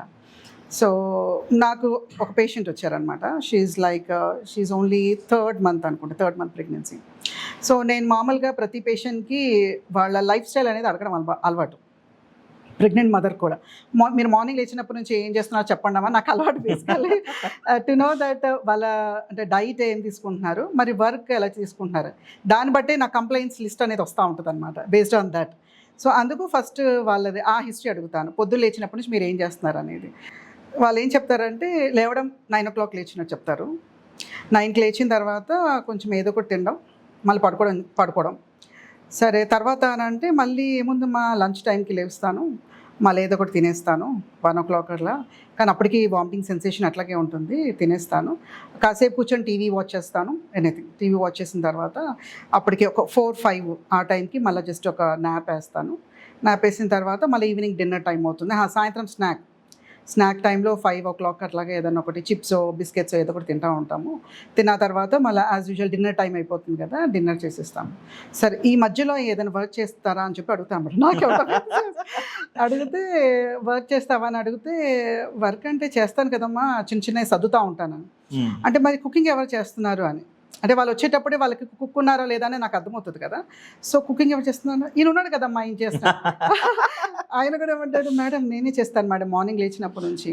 మరి మిగతాది యూటెన్సిల్స్ క్లీనింగ్ సబ్ మెయి కడతా, అంటే అన్నీ నేనే చేసేస్తాను మేడం, బట్టలు అన్నీ నేనే చేస్తాను madam. And he's an IT professional, actually he's a busy IT professional. మరి ఎలా మేనేజ్ చేస్తున్నారంటే అప్పుడప్పుడు వర్క్ ఫ్రమ్ హోమ్ చేస్తున్నాను మేడం, అప్పుడప్పుడు. నేను మరి ఇంట్లో కొంచెం చిన్న చేస్తూ ఉంటే తను కూడా కొంచెం బాగుంటుంది కదా అని అంటే తను చేయలేకపోతుంది మేడం. ఈవెన్ ఈయన కూడా కేరింగ్ అనమాట, ఎందుకంటే అత్తమ్మలు ఎవరు లేరు కదా, they are from different state actually. ఈయన కూడా ఏంటంటే తను చేయలేకపోతుంది మేడం, నేనే చూస్తున్నాను కదా, పాపం బాగా సఫర్ అవుతుంది అని చెప్పేసి ఈయన అంటాం అనమాట. ఇంకా అంతే, ఇంకా నైట్ స్కెడ్యూల్ అయిపోతుంది, నాకు నిద్ర పట్టట్లేదు అని అంటుంది. నేను అన్నానమ్మా పొద్దున్నుంచి ఎవరైనా ఏదైనా వర్క్ చేస్తే అలసట వచ్చి నిద్ర వస్తుంది, లేదు డే టైం ఒకవేళ తగ్గించినా కూడా నిద్ర వస్తుంది. నువ్వు పొద్దున పడుకొని సాయంత్రం పడుకొని మళ్ళీ నువ్వు రాత్రి నిద్రలు ఎక్స్పెక్ట్ చేస్తున్నావు. ఇట్స్ లైక్ ఏదో ఒకటి చెయ్యి, నీకు నచ్చింది చెయ్యమ్మా. అట్లీస్ట్ ఒకవేళ నీకు అంట్లు తవ్వడం నచ్చకపోతే బయట వాకింగ్ చెయ్యి, పార్క్ వెళ్ళు ఆయన చెప్పాను. సాయంత్రం పార్క్ తీసుకెళ్ళయ్యా, సాయంత్రం some sort of physical activity ఏదో ఒకటి ఉండాలి. యాజ్ సచ్ అబ్డామినల్ ఎక్సర్సైజెస్ నేను అడ్వైస్ చేయను, కానీ బట్ అట్లీస్ట్ వాకింగ్ చేయి, తను అలసిపోవాలి ఒక 20 minutes అట్లాగా. అలసిపోయిన తర్వాత అప్పుడు తనకి నిద్ర వస్తుందేమో చూద్దామని చెప్పేసి అలా. సో వాళ్ళ హిస్టరీస్ కొంతమందికి వర్కింగ్ ఉమెన్ ఉంటారు. వర్కింగ్ ఉమెన్ ఏంటంటే వాళ్ళు అదే కొన్ని చేసుకుంటారు ఇంట్లో, లేదంటే మెయిడ్స్ ఎలాగా ఉంటారు, అదే కాన్స్టెంట్ సిట్టింగ్ జాబ్ అది చెప్తారు. సో నేను వీళ్ళందరికీ అడ్వైస్ చేసేది ఏంటంటే especially antenatal mothers, pregnancy itself is a normal phenomena. ఇప్పుడు ఫిజికల్ ఇంటిమసీ ఎట్లాగో నార్మల్ అనుకుంటున్నామో, even pregnancy is a normal thing. So we should not consider it as an abnormal thing. అంటే ఈ complaints వాళ్ళు వచ్చినప్పుడల్లా ఏమంటారంటే నాకు హెల్త్ బాగాలేదనే వచ్చి కూర్చుంటాను అనమాట. ఏం హెల్త్ బాగాలేదని అంటే ఇది వామిటింగ్స్ ఇవన్నీ ఓకే, అవి అబ్నార్మల్ నేను కాదను. బట్ ఏంటంటే వాటికి కూడా కొన్ని నార్మల్ మెకానిజమ్స్ ఉంటాయి. అంటే ఫర్ ఎగ్జాంపుల్ డైవర్షన్స్. ఇప్పుడు మేము ప్రెగ్నెన్సీస్ తోటే ఉద్యోగాలు, పోస్ట్ గ్రాడ్యుయేషన్ ప్రెగ్నెన్సీతో అయింది. సో ప్రెగ్నెన్సీతోటే పోస్ట్ గ్రాడ్యుయేషన్స్ అవుతాయి, ఉద్యోగాలు చేసుకున్న అన్నీ అవుతాయి. కొన్ని ఎయిల్మెంట్స్ ఉంటాయి, అంటే ఇట్లాగే నాసియా ఇవన్నీ ఉంటుంది. But we have to accept it as it's a normal thing. అప్పుడప్పుడు మెడికల్ సపోర్ట్ తీసుకోవాలి, కానీ అబ్నార్మల్ లాగా మనం చూడవద్దు. అబ్నార్మల్ లాగా చూస్తే అది ఇంకా ఎక్కువగా అనిపిస్తుంది అనమాట. కుకింగ్ స్మెల్ పడట్లేదు, ఓకే ఇవన్నీ కూడా ఉంటాయి, but you should get diverted. ఇది తప్పదు, we have to accept this. Vomiting ఇలాగే ఉంటుంది, ఫస్ట్ 4 months కదా ఉండేది. సో నేను ఇది యాక్సెప్ట్ చేసుకోవాలని చెప్పి పనులు చేసుకుంటూ పోవాలి. అప్పుడు ఏంటంటే వాళ్ళు డైవర్ట్ అవుతారు. ఫర్ ఎగ్జాంపుల్ ఏదైనా కుకింగ్ చేస్తున్నారనుకోండి, నెక్స్ట్ పోపు దినుసులు వేయాలా, లేకపోతే నెక్స్ట్ అల్లం వెల్లుల్లి వేయాలా, అలా ఆలోచిస్తూ ఉంటారు కదా, ఆ మైండ్ బిజీ ఉంటుంది. ఆ టైంకి ఇంకా వాళ్ళు ఏదో సెన్సేషన్ ఉందా అనేది మర్చిపోతారు బేసికల్లీ. అందుకు నేను బిజీ ఉండమని చెప్పేసి చెప్తాను. టీవీ అనేది మంచి విషయమే, టీవీ చూడవచ్చు, బయట గాలి పీల్చుకోవాలి కదా. సో వెళ్ళి బాల్కనీలో వెళ్ళి కూర్చోండి, పార్క్ వెళ్ళండి, అటు ఇటు తిరగండి, అలా డైవర్ట్ అవుతూ ఉంటే ఈ కంప్లైంట్స్ అన్నీ సగం శాతం తగ్గిపోతాయండి. ఎప్పుడైతే ఇలా చేస్తారో 70% ఆఫ్ ద కంప్లైంట్స్ తగ్గిపోతాయి ఇలా ప్రాక్టీస్ చేస్తే. లేదంటే తిని పడుకుంటే మాత్రం అందరికీ ప్రెగ్నెన్సీ 9 months కూడా ఒక్కొక్క రోజు కూడా ఎన్నో మంత్స్ ప్రెగ్నెన్సీ లాగా అనిపిస్తుంది వాళ్ళకి. చాలా మంది ఏంటంటే మేడం కొంచెం లగ్జరీ అన్న ఉన్నప్పుడు ఏమైపోతుందంటే ఆ 6 months ఏం చేయరు, 7th month నుంచి they keep a one instructor, okay they start doing an exercise. ఈ 6 months 7 months ఏమి ఉండదు, అక్కడ నుంచి మళ్ళీ ప్రాక్టీస్, మళ్ళీ అక్కడ నుంచి రోజు ఒక 1 hour alternate days. So now even hospitals I think giving this kind of facility for to get బయట యా ఈ లమాస్ క్లాసెస్ అని ఇవన్నీ చేస్తున్నారు. నార్మల్ డెలివరీకి ఇట్లా చేస్తే బాగుంటుందని స్టార్ట్ చేస్తున్నారు. ఇట్స్ లైక్ అంటే వాళ్ళు చేయట్లేదు కాబట్టి ఇవన్నీ చేయాల్సి వస్తుంది. Yes. కానీ నా పేషెంట్స్కి మాత్రం నేను ఎప్పుడైతే ఫస్ట్ డే ఆఫ్ కన్సెప్షన్ వస్తారు కదా, ఫర్ ఎగ్జాంపుల్ 6 weeks 7 weeks కానివ్వండి, అప్పటి నుంచి I will B advising diet కానివ్వండి, లేదంటే like physically how they have to be active. 4th month నుంచి నేను యాంటీనేటల్ ఎక్సర్సైజెస్ అడ్వైస్ చేస్తాను. ఐదర్ ఎక్సర్సైజెస్ ఆర్ ఎల్స్ ఇంట్లో పని, రెండిట్లో ఏదో ఒక చూస్ చేసుకోమను. ఇంట్లో పని that is the best thing, నేనైతే అదే చెప్తాను. అది చేయలేరు కాబట్టి, అంటే అందరికి అలవాటు ఉండదు కదా, అది చేయలేము అన్న వాళ్ళకి యాంటీనేటల్ ఎక్సర్సైజ్ అనేది నేర్పిస్తాం. సో 4th month నుంచే స్టార్ట్ చేస్తాను నేనైతే, so that they may have the smooth normal delivery అట్లాగా. So most of the time అంటే సి సెక్షన్ అయితే ఈజీ అయిపోతుందని ఈవెన్ పేషెంట్ కూడా అనుకుంటున్నారు. యా, కొంతమంది పేషెంట్సే మమ్మల్ని అడుగుతారు, మేడం నేను ఎప్పుడు peak of the contractions active లేబర్లో ఉన్నారనుకోండి, for example already half baby అంటే లైక్ పెల్విస్ దగ్గరికి వచ్చేసి ఉంటారు, డైల్టేషన్ కూడా బాగుంటుంది చూసారా, అప్పుడు పాపం చాలా పెయిన్ ఉంటుంది. Yeah, it's a painful situation, we have to accept it. కాకపోతే ఏంటంటే అదే టైంలో అంటారు, మేడం చేసేయండి సెక్షన్, నేను ఈ నొప్పులు భరించలేను, నాకు డెలివరీ వద్దు, ఏమొద్దు, మీరు సిజేరియన్ సెక్షన్ చేయండి అని చెప్పేసి మమ్మల్ని అనడం, మా స్టాఫ్ని తిట్టడం, ఇవన్నీ నడుస్తూ ఉంటుంది. కాకపోతే in the same way even we will be motivating them. Painless labour injections analgesias ఉంటాయి కదా, అవి ఆఫర్ చేస్తాం. అవి ఆఫర్ చేసి ఫైనల్లీ నార్మల్ డెలివరీ అయితే చేస్తాం. అంటే వాళ్ళు తిట్టినా ఏ చేసినా వాళ్ళు చెప్పారని మాత్రం నేనైతే సిజేరియన్ సెక్షన్ అయితే చేయను, because normal delivery is a safe method always. And like they will recover in a fast way. ఇప్పుడు ఇవాళ డెలివరీ అయిపోతే ఎల్లుండే లేచి వాళ్ళ పనులు వాళ్ళు చేసుకుంటారు. సో అంత నార్మల్ మెకానిజంని why to go with the caesarean section. Caesarean సెక్షన్స్కి ఇండికేషన్స్ ఉంటాయి. ఫర్ ఎగ్జాంపుల్ బేబీకి బాగాలేదనుకోండి, అప్పుడప్పుడు బేబీ కడుపులోనే మోషన్ పాస్ చేస్తారు, అండ్ అది మాకు అర్థమైపోతుంది. మేము ఫీటల్ హార్ట్ మానిటర్ చేస్తాం కాబట్టి మనకు అర్థమైపోతుంది. అలాంటి సిచ్యువేషన్స్లో like we have to move forward for caesarean section. But maximum 90% like we have to మనం ముందు నుంచే ఎంకరేజ్ చేయడం, that is the best thing.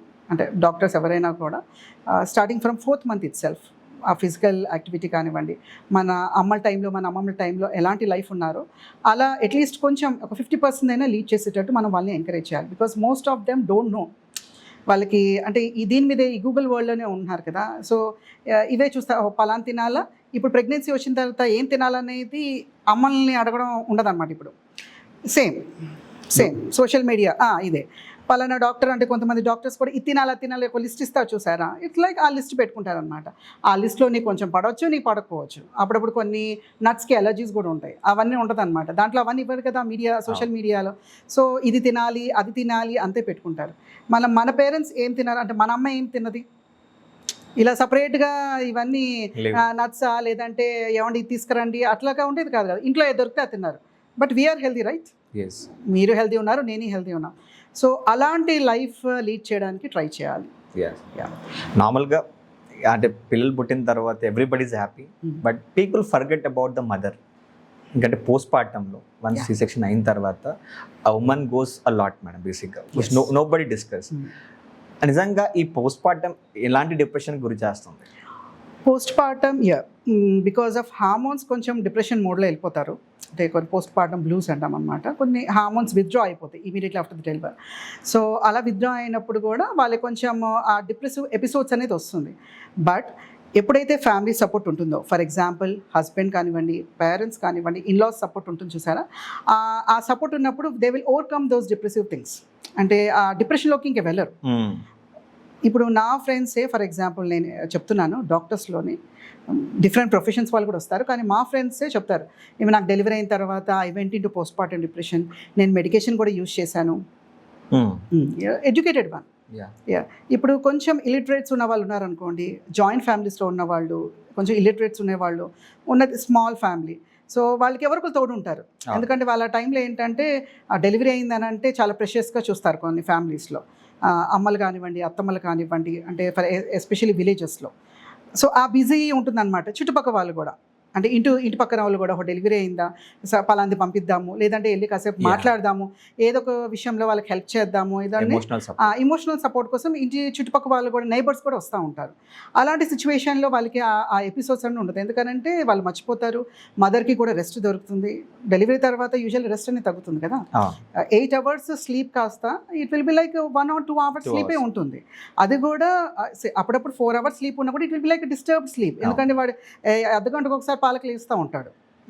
అది ఇస్తూ ఉండాలి.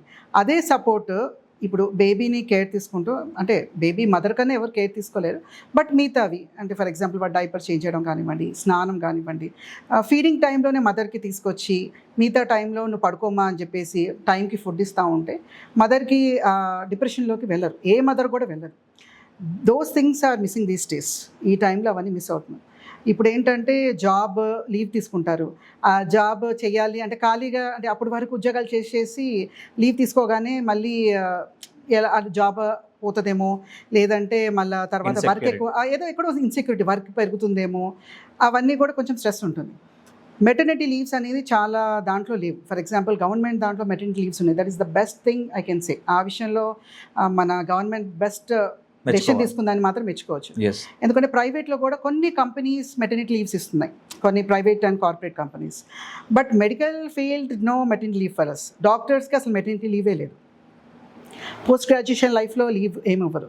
మీరు డెలివరీ వరకు మీకు ఏముంది, 40 వీక్స్కి డెలివరీ టైం అనుకోండి, 38 వీక్స్ వరకు రండమ్మా, పీజీ లైఫ్ కదా, మీరు వచ్చి ఇవన్నీ నేర్చుకోవాలి కదా, లేకపోతే మీరు మిస్ అవుతారని చెప్పేసి. లైక్ నా ప్రెగ్నెన్సీలోనే నేను 38 వీక్స్ వరకు హాస్పిటల్కి వెళ్ళాను. It's like that. అండ్ తర్వాత కూడా హాస్పిటల్స్లో, ఇప్పుడు ప్రైవేట్ హాస్పిటల్లో లాస్ ఆఫ్ పే అనేది ఉంటుంది అంతే. Any private hospital loss of pay అనేది ఉంటుంది, బట్ మెటర్నిటీ లీవ్ సిస్టమ్ లేదు. సో మనకి పే పక్కన పెట్టండి, బట్ ద థింగ్ ఈజ్ ఇప్పుడు డాక్టర్స్ ఇన్ని రోజులు, ఇప్పుడు ఫర్ ఎగ్జాంపుల్ మేము సర్జరీస్ చేస్తూ ఉన్నాం అనుకోండి, ఒక 2-3 మంత్స్ సర్జరీ చేయలేదనుకోండి, మర్చిపోతామేమో ఒక భయం ఉంటే చూసారా. So all these things will be in our brain. ఆ యాంగ్జైటీ లెవెల్స్ కొంచెం ఎక్కువ ఉంటుంది ఆఫ్టర్ ద డెలివరీ. ఈ యాంగ్జైటీ లెవెల్స్ని తగ్గించి ఎమోషనల్ సపోర్ట్ ఇవ్వాల్సింది ఫ్యామిలీ. ఎందుకంటే వేరే ఫ్రెండ్ ఇవ్వలేరు, ఇంకొక డాక్టర్ ఇవ్వలేరు, ఎందుకంటే everybody will pass through the same thing, right? So ఎవరు ఇవ్వలేరు, only family, husband, parents, in-laws, వీళ్ళు అది ఇవ్వాలన్నమాట. ఏం కాదమ్మా, ఎప్పుడైనా చేయొచ్చు, లైఫ్ అంతా ఉంది, తర్వాత అయినా మీరు చేయొచ్చు. ప్రస్తుతం you just think about your baby. నువ్వు బేబీకి పాలిచ్చావా, పడుకున్నావా, అంతే చేయి. ఒక 6 మంత్స్, ఆ తర్వాత మనం మేనేజ్ చేద్దాము. ఆ సపోర్ట్ ఉండాలన్నమాట. ఆ తర్వాత నువ్వు వెళ్తూ ఉండు, కొన్ని అవర్స్ మాట్లాడుకొని నువ్వు హాస్పిటల్కి వెళ్తూ ఉండు, we will take care of the baby. ఆ సపోర్ట్ అనేది ఉండదు. 80%, ఐ డోంట్ నో 80% కూడా ఇది, maybe 70% of the doctors won't have that support. అంటే మా గురించే నేను చెప్తున్నాను ఫస్ట్. ఆ ఫ్యామిలీ సపోర్ట్ అయితే ఉండదు. మేబీ హస్బెండ్ మే సపోర్ట్, అది కూడా సేమ్ ప్రొఫెషన్ అయితే. డాక్టర్ అయితే తనకు అర్థమవుతుంది కాబట్టి సపోర్ట్ చేస్తారు, కానీ వేరే ప్రొఫెషన్ వాళ్ళకి అర్థం కాదు. ఇన్లాస్ కూడా చాలా తక్కువ మందికి అర్థమవుతుంది ఇది, అంటే ఇలా సపోర్ట్ చేయాలి, లేకపోతే వాళ్ళ డిప్రెషన్. ఇంకోటి ఏంటంటే పోస్ట్ పార్టమ్ డిప్రెషన్లోకి వెళ్తున్నారన్న విషయం తనకి మదర్కే తెలుసు తప్పించి ఇంకా ఎవరికి తెలియదు. ఎందుకంటే she won't reveal, she won't share the thing. ఎందుకు, ఏమైనా అనుకుంటారేమో, అర్థం చేసుకోరు. ఇప్పుడు ఫర్ ఎగ్జాంపుల్ అదే మాట వాళ్ళ అమ్మకో అత్తమ్మకో చెప్పింది అనుకోండి, నన్ను మేము 4 కనలేదా, మేము 5 కనలేదా, మాకు ఈ డిప్రెషన్ ఏమి లేవే, నీకెందుకు వస్తున్నాను అంటారు. జస్ట్ సింపుల్గా అలా అనేస్తారు. అలా అనగానే మళ్ళీ నేను ఇవే మాటలు ఫేస్ చేయాలి, ఇప్పుడు నేను డిప్రెషన్లో ఉన్నానన్నా కూడా వీళ్ళు నన్ను యాక్సెప్ట్ చేయరు అనే దాంతో మదర్ చెప్పడం మానేస్తారు. చెప్పరు, ఈవెన్ హస్బెండ్ కూడా చెప్పరు. ఎందుకంటే వాళ్ళు ఉద్యోగాలకు వెళ్ళడం, వాళ్ళు బిజీలో వాళ్ళు ఉంటారు కదా, వస్తారు, అలసిపోతారు, కాస్త బేబీతో స్పెండ్ చేస్తారు, తను ఎందుకు ఇబ్బంది పెట్టాలని చెప్పి మదర్సే సఫర్ అవుతూ ఏడుస్తూ ఉంటారు. మోస్ట్ ఆఫ్ ద మదర్స్ వాళ్ళు ఆ పిల్లల్ని పట్టుకొని, ఆ పిల్లలు పడుకున్నప్పుడు they will B crying always. ఎందుకంటే బికాస్ ఆఫ్ ద డిప్రెషన్. అది బయటికి నుంచి తేవాలి అని అంటే, లైక్ నేను చెప్పాను కదా, family support should be there. ఎందుకంటే ఇది ఫ్రెండ్స్కి చెప్పుకోలేరు, it's only family should understand.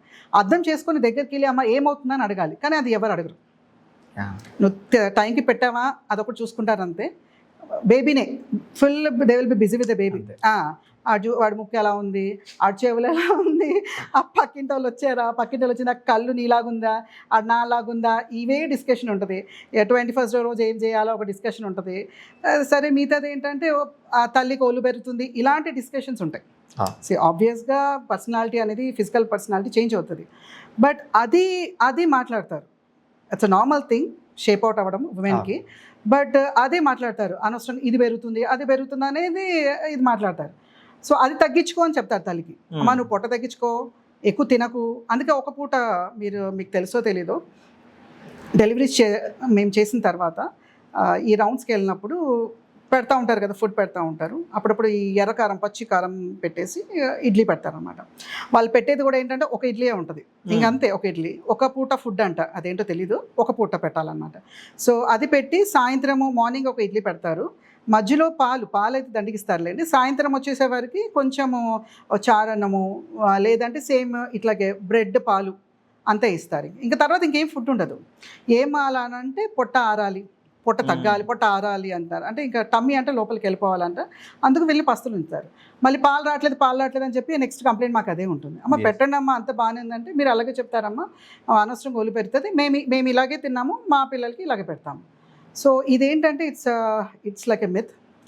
And మేము వాళ్ళని కౌన్సిల్ చేసినా కూడా they won't accept at all. అది ఇంపాసిబుల్. నేను ఎంత చెప్పడానికి ట్రై చేసినా కూడా, చక్కగా ఇలా కూర్చోబెట్టి అమ్మలు కూర్చోబెట్టి చెప్పినా కూడా నవ్వుతారు, సరేనమ్మా అంటారా. తర్వాత మళ్ళీ 3 months అది మళ్ళీ చెకప్కి వస్తారా. వచ్చినప్పుడు నేను అడుగుతాను మామూలుగా, అంటే ఇంతేనమ్మా, సేమ్ ఇంతే పెడుతుంది మా అమ్మ. ఏమో నేను అంత చెప్పాను, పలానా దాంట్లో ఈ న్యూట్రిషన్ ఉంటుంది, పలానా దాంట్లో ఇది ఉంటుందని చెప్పాను అని అంటే, ఏమో అమ్మా ఒకసారి పెట్టడానికి ట్రై చేశాము, బుడ్డోడికి విరోచనాలు వచ్చాయి, వాంతులు వచ్చాయి. ఇంక it's like a myth. They won't change at all. అది ఆ సిస్టమే మారదు ఇంకంతే. ఇంక దానికి మనం చేసేది ఏం లేదు. అలాగే డైట్ విషయం వాళ్ళు ఎలాగా, how they are concentrating and supporting a mother, at the same time వాళ్ళ మెంటల్ స్టేటస్ అనేది వీ హ్యావ్ టు కాన్సన్ట్రేట్. అంటే they may go into postpartum depression అనేది society should accept it. Delivery అయిన తర్వాత rather than commenting the baby and the mother, అంటే baby ఇలా ఉన్నారు, నల్లగా ఉన్నారు, తెల్లగా ఉన్నారు, అమ్మాయి పుడితే బాగుండు, అబ్బాయి పుడితే బాగుండు, ఈ అన్నెసరీ డిస్కషన్స్ అండ్ మదర్ గురించి కమెంట్ చేసే కన్నా just concentrate on her mental health, physical health and also బేబీని ఎట్లాగైనా ఎవ్రీబడి విల్ టేక్ కేర్. మదర్నే ఎవరు కేర్ తీసుకోవాలి, మీకు మర్చిపోతారు. ఈవెన్ ఫాదర్కి ఏంటంటే ఎవరికైనా తండ్రికి బిడ్డ మీద చాలా ప్రేమ ఉంటుంది. అది డెలివరీ అయిన తర్వాత ఆ న్యూ బోర్న్ స్టేట్ అనేది everybody wants to enjoy it and they have to enjoy it. అది పేరెంట్స్లో ఫాదర్ ఇంకెక్కువ ఉంటుంది. మదర్ ఏంటంటే తనకి ఈ పెయిన్స్తో ఉంటుంది కదా, డెలివరీ పెయిన్స్ ఉంటాయి పాపం. ఈ డిప్రెషన్ మోడ్లో తను ఎంజాయ్ చేసేదే కన్నా మిగతా ఫ్యామిలీ మెంబర్సే బేబీతో ఎక్కువ స్పెండ్ చేస్తారు, ఎంజాయ్ చేస్తారు. తిని ఏంటంటే పాలిచ్చానా, బేబీ కడుపు నింపామా, నేను ఇప్పుడు పడుకోవాలి కదా, పాప మదర్కి అదొక ఆలోచనే ఉంటుంది. Father will be spending more time with the baby rather than the wife. కనీసం తిన్నావా అని అడగరు, పడుకున్నావా, ఇంకా అది అవుట్ ఆఫ్ క్వశ్చన్ పడుకున్నావా. ఎందుకంటే వాళ్ళు ఎలా ఫీల్ అవుతారంటే ఇంకా నిద్ర డెలివరీ తర్వాత కూడా పడుకుంటారా, ముందంతా పడుకున్నావు కదా అనే దాంట్లో ఉంటారు ఫ్యామిలీ అంతా కూడా. But he has to take care. First of all husband should take care. ఆ తర్వాతనే హస్బెండ్ కేర్ తీసుకునే కొలది వాళ్ళ పేరెంట్స్ కూడా అర్థమవుతుంది, ఓహో తిని ఇలా ఉన్నారు కదా, సో మేము కూడా అలా సపోర్ట్ చేయాలనేది వాళ్ళకి ఆలోచన వస్తుంది. అలా ఒక ఫ్యామిలీగా తను సపోర్ట్ చేశారనుకోండి, that postpartum life will be very happy. అంటే నెక్స్ట్ బేబీ ప్లాన్ చేస్తారు చూసారా, అప్పుడు they will be in a good mood. Like ఈ డెలివరీ పీరియడ్ అంతా బాగుంది కదా, నెక్స్ట్ బేబీ ప్లాన్ చేసినా కూడా everything will go in a smooth way అని. నా దగ్గరికి వచ్చే I can say like 80% of the mother, they don't like to conceive again, the second pregnancy, because of this first pregnancy effects. Okay. The antenatal period, ఈ vomitings ఇవి అనుకోండి, అంటే like proper gynaecologist దగ్గరికి వెళ్తే ఇవన్నీ గైడ్ చేస్తారు మీకు through out pregnancy. అంటే ఈ 9 months అంత బాగానే ఉంటుంది, you have to enjoy this pregnancy అనేది అందరు చెప్పరు కదా. వచ్చావా చెకప్కి, మెడిసిన్స్ రాసేస్తాను పంపించేస్తాను అనేదే ఉంటుంది. లైక్ కొంచెం వాళ్ళకి టైం ఇచ్చి like we have to discuss their thing. కాసేపు వాళ్ళతో మాట్లాడితే it will be like relief for them. ఎందుకంటే అందరితో వాళ్ళు డిస్కస్ చేయరు కాబట్టి మదర్స్. ఆ టైం మనం యాంటీనేటల్ మదర్స్కి ఇవ్వాలి. అంటే వీ బీయింగ్ డాక్టర్స్ మేము కూడా ఇవ్వాలన్నమాట వాళ్ళకి. డెలివరీ తర్వాత ఏంటంటే family, father, even their parents and also in-laws, everybody should support her. అలా చేస్తే ఫర్దర్ ప్రెగ్నెన్సీస్ ఇద్దరినేంటి, ముగ్గురు, నలుగురు కూడా కంటారు. అది ఉండదు కాబట్టి మేడం నాకు నెక్స్ట్ ప్రెగ్నెన్సీ ఇప్పుడే ప్లాన్ చేయాలని లేదు. అదే the same thing they will come for abortions. Madam నాకు ఫస్ట్ ప్రెగ్నెన్సీ తర్వాత నా బేబీని ఎవరు పట్టించుకోలేదు, మా పేరెంట్స్ పట్టించుకోలేదు, ఇన్లాస్ పట్టించుకోలేదు, వాళ్ళు వేరే ఊళ్ళో ఉంటారు, మేము రామని చెప్పేసి చెప్తున్నారు. ఇప్పుడు ఈ ప్రెగ్నెన్సీ కూడా మేము కన్సీవ్ అయ్యని చెప్తే మీరే ఏదో చేసుకోండి అని చెప్పేసి చెప్తున్నారు మేడం అని చెప్పేసి ఏడుస్తూ వస్తారన్నమాట నా దగ్గర, which is very pathetic situation. దాని బదులు ఎడ్యుకేటెడ్ ఫ్యామిలీ కన్నా, upper middle and middle class వాళ్ళ ఫ్యామిలీ కన్నా మిగతా లోవర్ క్లాస్ వాళ్ళది బెటర్ అనిపిస్తుంది. ఎందుకంటే వాళ్ళు వచ్చింది అని అంటే దేవుడు ఇచ్చిన ఇదమ్మా బాగా చూసుకోవాలి. వాళ్ళే కూర్చొని నాకు చాలా డౌట్స్ అడుగుతారు, అమ్మ ఏం పెట్టాలి, అంటే వాళ్ళు అది పెడతారో లేదో అది సెకండరీ, అడగడం అయితే అడుగుతారు ఏం పెట్టాలి ఏం పెట్టకూడదు, అమ్మ మందులు నువ్వు మంచి మందులు రాసావా, వీళ్ళు ఫాలో అండ్ మంచి మందులు రాసావా, ఇవన్నీ మంచి మందులేనా, గవర్నమెంట్లో తీసుకోమా లేకపోతే ప్రైవేట్, పర్లేదమ్మా మాకు డబ్బులు లేవు అయినా మేము ప్రైవేట్లో కొంటాము. Even though they don't have money, at least delivery గురించి కొంచెం పక్కన పెట్టుకుంటారనమాట. అది నేను educated so called software field కానివ్వండి, అంటే వాళ్ళకి ఇన్సూరెన్సెస్ ఉంటాయి, ఇవన్నీ చెప్తారు. బట్ వాళ్ళదే కొంచెం మిస్ అవుతున్నట్టు అనిపిస్తుంది. దే విల్ లైక్ రావడమే హ్యాపీ మోడ్లో రారు. ప్రెగ్నెన్సీ అనగానే అది బాధ మోడ్లో వచ్చేస్తారు. And one thing the most common thing what they say is family support లేదు. That is the most common terminology what I listen is, madam మాకు ఫ్యామిలీ సపోర్ట్ లేదు. అండ్ ఆ 9 months కూడా అట్లాగే బాధపడుతూ అవుతారు. అంటే ఏదో కనాలి కదా అని అంటారు కానీ but they won't enjoy the pregnancy. So అందుకు society should accept that pregnancy అనేది ఆ భగవంతుడు ఇచ్చిన గిఫ్ట్. అది కోడలికి అంటుందో లేదా కూతురుకి అంటుందో, కూతురు నా వంశం కాదు కదా, all those things they have to అంటే అది తీసేయాలి. నీ కడుపున పుట్టిన బిడ్డ ఇంకొక బిడ్డని జన్మనిస్తుంది. That is the only thing. ఆడి నీ ఇంటి పేరుతో వస్తే ఏంటి, వేరే వాడి ఇంటి పేరుతో వస్తే ఏంటి, ఫైనల్లీ అవే గుర్తుంటాయి కదా వాళ్ళకి. రేపు పొద్దున నువ్వు చూసింది మా అమ్మ ఈ టైంలో నన్ను ఇలా చూసింది, ఈ 9th month తర్వాత ఇది చూసింది, ఈ లెక్కలు ఉంటాయన్నమాట. ఏం లెక్కలు? 5వ నెల తర్వాత పుట్టింటికి వెళ్ళి చూసుకోవాలి, 7వ నెల తర్వాత మొదటి పుట్టింటోళ్ళు చేయాలి, తర్వాత డెలివరీ తర్వాత 5 నెలల వరకు పుట్టింట్లో ఉండే ఈ లెక్కలు ఉంటాయన్నమాట. సో ఈ లెక్కలన్నీ పక్కన పెట్టేసి everybody should be in one thing. నీకు ఎప్పుడు కావాలనిపిస్తే నీ కోడలను తీసుకెళ్ళిపోవడమే, నీకు ఎప్పుడు కావాలనిపిస్తే మీ వైఫ్ని తీసుకెళ్ళండి. ఒకవేళ అక్కడ ప్రాపర్ కేర్ లేదు, లేదంటే తన జాబ్ రిలేటెడ్ ఇష్యూ ఉందా, ఓకే కాన్సన్ట్రేట్ జాబ్ చూసుకోండి, బేబీని చూసుకోండి. But that should not be like a stress to a mother. ఈ డివిజన్లో మదర్కి స్ట్రెస్ ఉంటుందన్నమాట. ఇదేం నేను ఇక్కడ జాబ్ చేయాలి, మా అత్తమేమో అక్కడికి వెళ్ళి కాన్పు చేసుకోవడానికి పంపిస్తుంది, 7th monthలోనే పంపిస్తారు కదా, నేను ఇంకా ఫిజికల్లీ ఫిట్ ఉన్నాను, నేను 9th monthలో వెళ్తానని చెప్పి ఇక్కడ అత్త ఇన్లాస్ని కన్విన్స్ చేయడానికి ట్రై చేస్తుంది. వాళ్ళు యాక్సెప్ట్ చేయరు. ఇక ఈ 7th month నుంచే leave, that will be like mental stress to her. అది అర్థం చేసుకోరు ఎందుకు కానీ. So thing is we have to understand, అంటే ఆ ఉమెన్స్ బ్రెయిన్ని మనం అర్థం చేసుకోవాలి. She's a mother of many generations. Successful women, okay, perfect wife, loving mother. Society ఇదే ఎక్స్పెక్ట్ చేస్తుంది మదర్ నుంచి. కానీ నిజంగా ఒక మదర్ని మనం పట్టించుకుంటున్నామా? మదర్ని అయితే కొంతమంది అయితే పట్టించుకుంటున్నారు, we have to accept it. కానీ మ్యాక్సిమం నెంబర్ ఆఫ్ పీపుల్ వాళ్ళైతే పట్టించుకోవట్లేదు. ఉమెన్ అంటే తను తలుచుకుంటే she can balance everything. Multitasking ఉంటారు. Most of the women will be multitasking. They can handle the family, they can handle their profession and kids, అంటే they will take care of the kids, everything they can do.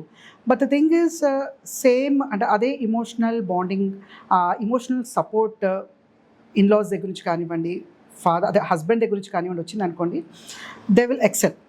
అంటే like అది ఇంకా హ్యాపీగా చేస్తారు. కష్టంగా చేయకూడదు ఏదైనా కూడా.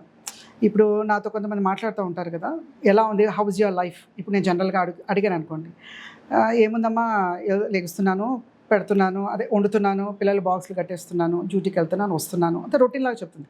ఆర్ యూ హ్యాపీ అనేది నేను ఒక క్వశ్చన్ అడిగాను. No answer for that. ఇప్పుడు మనం అడిగాను అనుకుంటామా, ఆర్ యూ హ్యాపీ అంటే there is no answer whether they are happy or not. అదే ప్లేస్లో ఇప్పుడు వాళ్ళ హస్బెండ్ వచ్చారు, are you happy? Yeah madam, definitely I'm happy. నేను బాగా ఎర్న్ చేస్తున్నాను, I have a good wife and healthy children, మంచి చిల్డ్రన్ ఉన్నారు, పేరెంట్స్, ఎవ్రీథింగ్. యా, నాకు మంచి లైఫ్ లీడ్ చేస్తున్నాను, I'm satisfactory life, I'm very happy అని చెప్పేసి అంటాడు హస్బెండ్. బికాజ్ తను అలా హ్యాపీగా ఉండడానికి కారణం ఫస్ట్ ఆఫ్ ఆల్ పేరెంట్స్ దయ వల్లే మనం ఈ స్థితిలో ఉన్నాం. సో అతను ఆ స్థితిలో ఉన్నాడు. తర్వాత వైఫ్ తన లైఫ్లో వచ్చింది కాబట్టి she will be managing all these things, కాబట్టి definitely his life will be happy. So తను ఎలాగ హ్యాపీగా ఉన్నానని చెప్పారో అలాగే వైఫ్ కూడా చెప్పాలి. సో అది ఎలా చెప్తారు? Spending time with her, which most of them misses. అది మిస్ చేస్తారనమాట. ఏంటి, టైం స్పెండ్ చేయడం అనేది మిస్ చేస్తారు. ఇప్పుడు పొద్దున్న లేచిన తర్వాత అమ్మ ఇది సర్దావా, టవలేది, బాక్స్ సర్దావా, నా టై ఏది, షూ పాలిష్ చేసావా, ఓకే అంతా అయిపోయింది. వెళ్తారు, ఈవినింగ్ వస్తారు. పిల్లలు స్కూల్, అంటే తను అడిగే క్వశ్చన్స్ నేను చెప్తున్నాను. పిల్లలు స్కూల్ నుంచి వచ్చారా, చిన్నవాడు తిన్నారా, పెద్ద అమ్మాయి డాన్స్ క్లాస్కి వెళ్ళిందా, these are the routine questions what they ask. ఫ్రీక్వెంట్గా అడిగే క్వశ్చన్స్ హస్బెండ్ వైఫ్ని అడిగేవి ఇవే ఉంటాయి. నువ్వు తిన్నావా అనేది ఎప్పుడు ఉంటుంది అంటే లాస్ట్ క్వశ్చన్. అంటే ఈమె అప్పటికి డిఫరెంట్ మూడ్లో ఉందనుకోండి, ఫర్ ఎగ్జాంపుల్ డిఫరెంట్ మూడ్లో ఉందనుకోండి, ఓహో ఏమో డిఫరెంట్గా ఉంది, ఏదో ఒకటి అడగాలి కదా అని అప్పుడు కూర్చొని నువ్వు తిన్నావా అనేది లాస్ట్ క్వశ్చన్ ఉంటుంది అనమాట. కానీ తను ఆ క్వశ్చన్కే she'll be very happy. Okay. Because women mindset ఎలా ఉంటుందంటే ఏదైనా ఒక క్వశ్చన్ అంటే ఒక కేరింగ్ వర్డ్ ఉంటే చాలా అనుకుంటారు. ఎందుకంటే వాళ్ళు కూడా బిజీ ఉంటారు కదా, వాళ్ళు కూడా టైంకి వంట చేస్తూ ఉండాలి, పిల్లలకి రెడీ చేయాలి, హస్బెండ్కి రెడీ చేయాలి, కాబట్టి వాళ్ళు కూడా బాగా కేర్ తీసుకోవాలనే ఎక్స్పెక్టేషన్స్ ఉండదు ఉమెన్కి because they are busy. Just only ఒక సింగిల్ వర్డ్, ఆ సింగిల్ వర్డ్ మిస్ అవుతుంది అనమాట. సింగిల్ వర్డ్ అనేది ఎవరు అడగరు, పేరెంట్స్ అడుగుతారు, అమ్మ అడుగుతుంది, అమ్మ నువ్వు తిన్నావా. లైక్ మై మదర్ నాకు రోజు ఫోన్ చేసి మాట్లాడుతూ ఉంటాం, ఎనీ టైం అమ్మ తిన్నావా. మా ఫాదర్ అమ్మ తిన్నావా, ఫస్ట్ క్వశ్చన్ అదే, తిన్నావా, ఇంకా తినలేదమ్మా అంటే నువ్వు పనులన్నీ పక్కన పెట్టి ఫస్ట్ తిను అంటారు.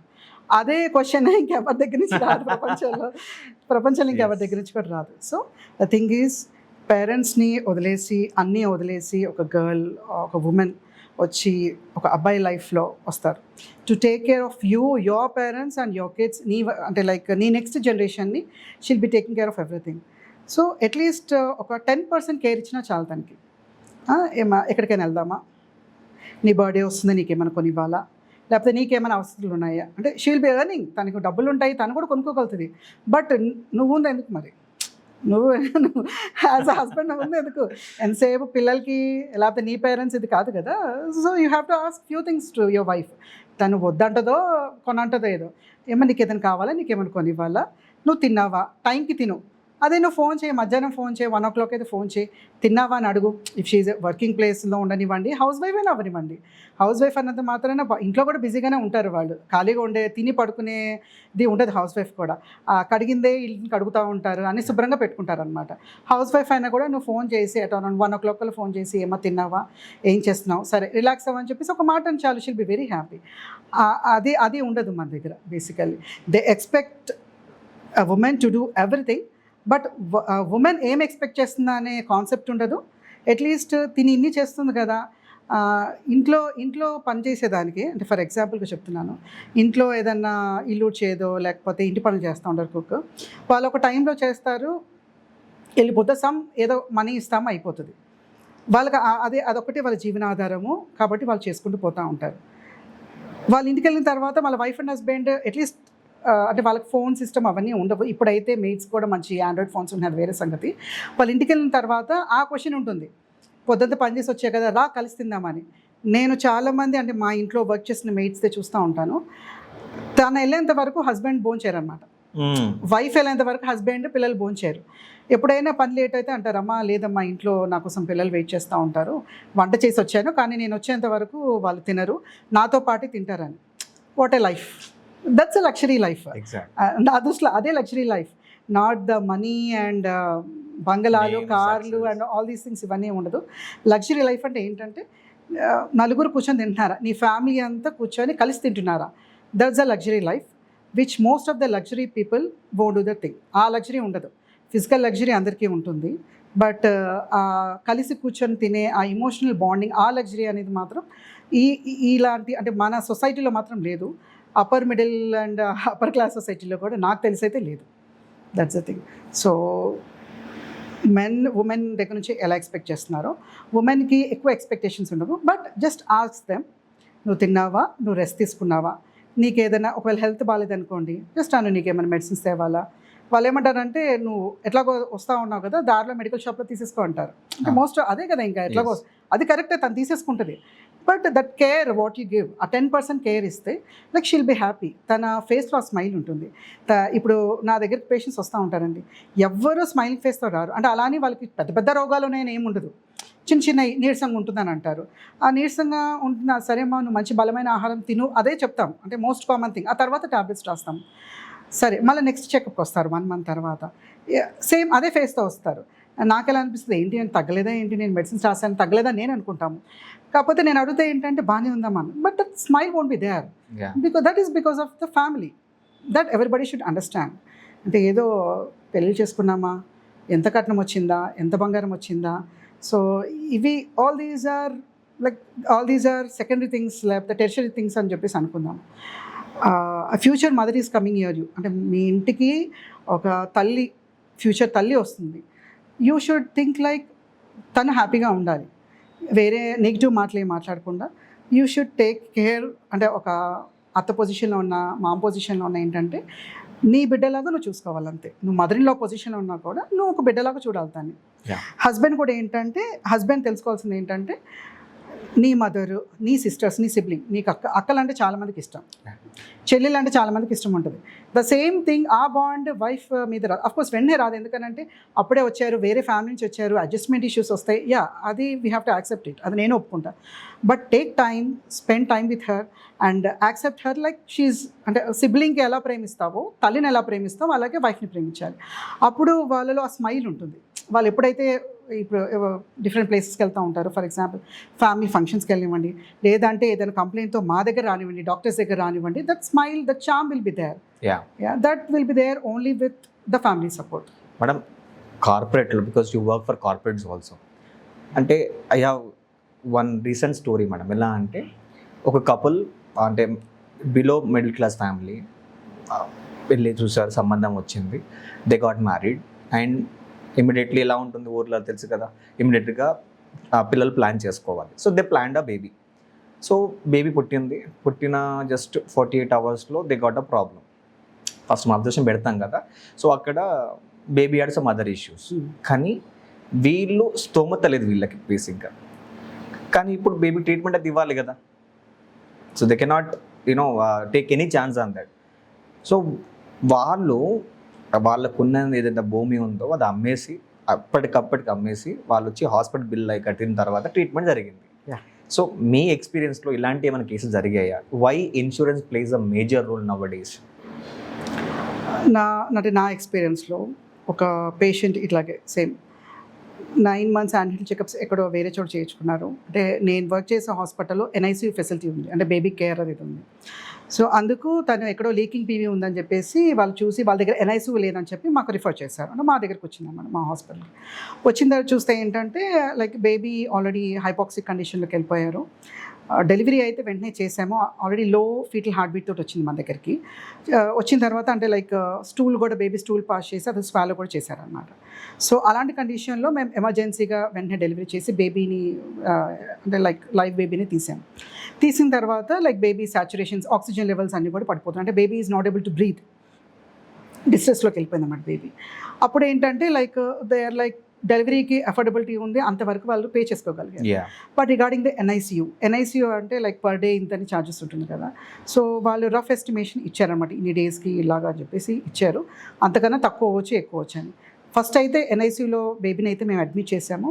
బట్ లైక్ ఫాదర్ ఇంకా తను కనుక్కుంటున్నారన్నమాట మనీ, కొంచెం మదర్ వాళ్ళు సపోర్ట్ ఇచ్చారు, దట్స్ ఫైన్. బట్ అప్పుడప్పుడు ఏంటంటే కొన్ని థౌజండ్స్లో ఉన్నాయి కాస్త ల్యాక్స్లో కన్వర్ట్ అవుతుంది. సో బేబీది ఏంటంటే ఈ 2-3 days స్టే కాస్త ఆ డిస్ట్రెస్ కంట్రోల్లో లేకుండే, అప్పుడు బేబీది దగ్గర ఒక 3 weeks వరకు NICU స్టే ఉంటుంది అనమాట. 3 weeks అయితే ఆ 3 weeksలో ఉంటుంది కదా. సో కొంచెం ఐ థింక్ అరౌండ్ 6 lakhs అంతవరకు అయింది వాళ్ళ బిల్. ఆ 6 lakhs ముందు కొంచెం అమౌంట్ కట్టించుకున్నారు, ఆ తర్వాత హీ హ్యాస్ నో మనీ. ఒకటి నా దగ్గర డబ్బులు లేవు ఇలా. బట్ సరే మీ దగ్గర మనీ లేవు, మరి వేరే చోటికి ఏమైనా పంపించమంటారా అంటే, ఫర్ ఎగ్జాంపుల్ మన గవర్నమెంట్ సెటప్స్ కూడా ఉన్నాయి, గవర్నమెంట్లో కూడా కొన్ని NICU ఉంటాయి కదా, అక్కడికి వెళ్తారా అంటే లేదు మేడం మేము ఇక్కడే ఉంటాము, మదర్ బేబీ దూరంగా ఉండడం ఎందుకని. మరి మనీ లేనిది ఇప్పుడు చాలామంది అనుకుంటారు ప్రైవేట్ హాస్పిటల్లో డబ్బులు ఏదో తీసుకుంటున్నారు, దోచుకుంటున్నారు అనేది ఉంటుంది. బట్ ద థింగ్ ఈజ్ అవన్నీ ఆక్సిజన్ సిలిండర్స్ కానివ్వండి, లేదంటే వార్మర్స్ కానివ్వండి, ఏది చేయాలన్నా కూడా ఫ్రీగా ఎవరికి రాదు.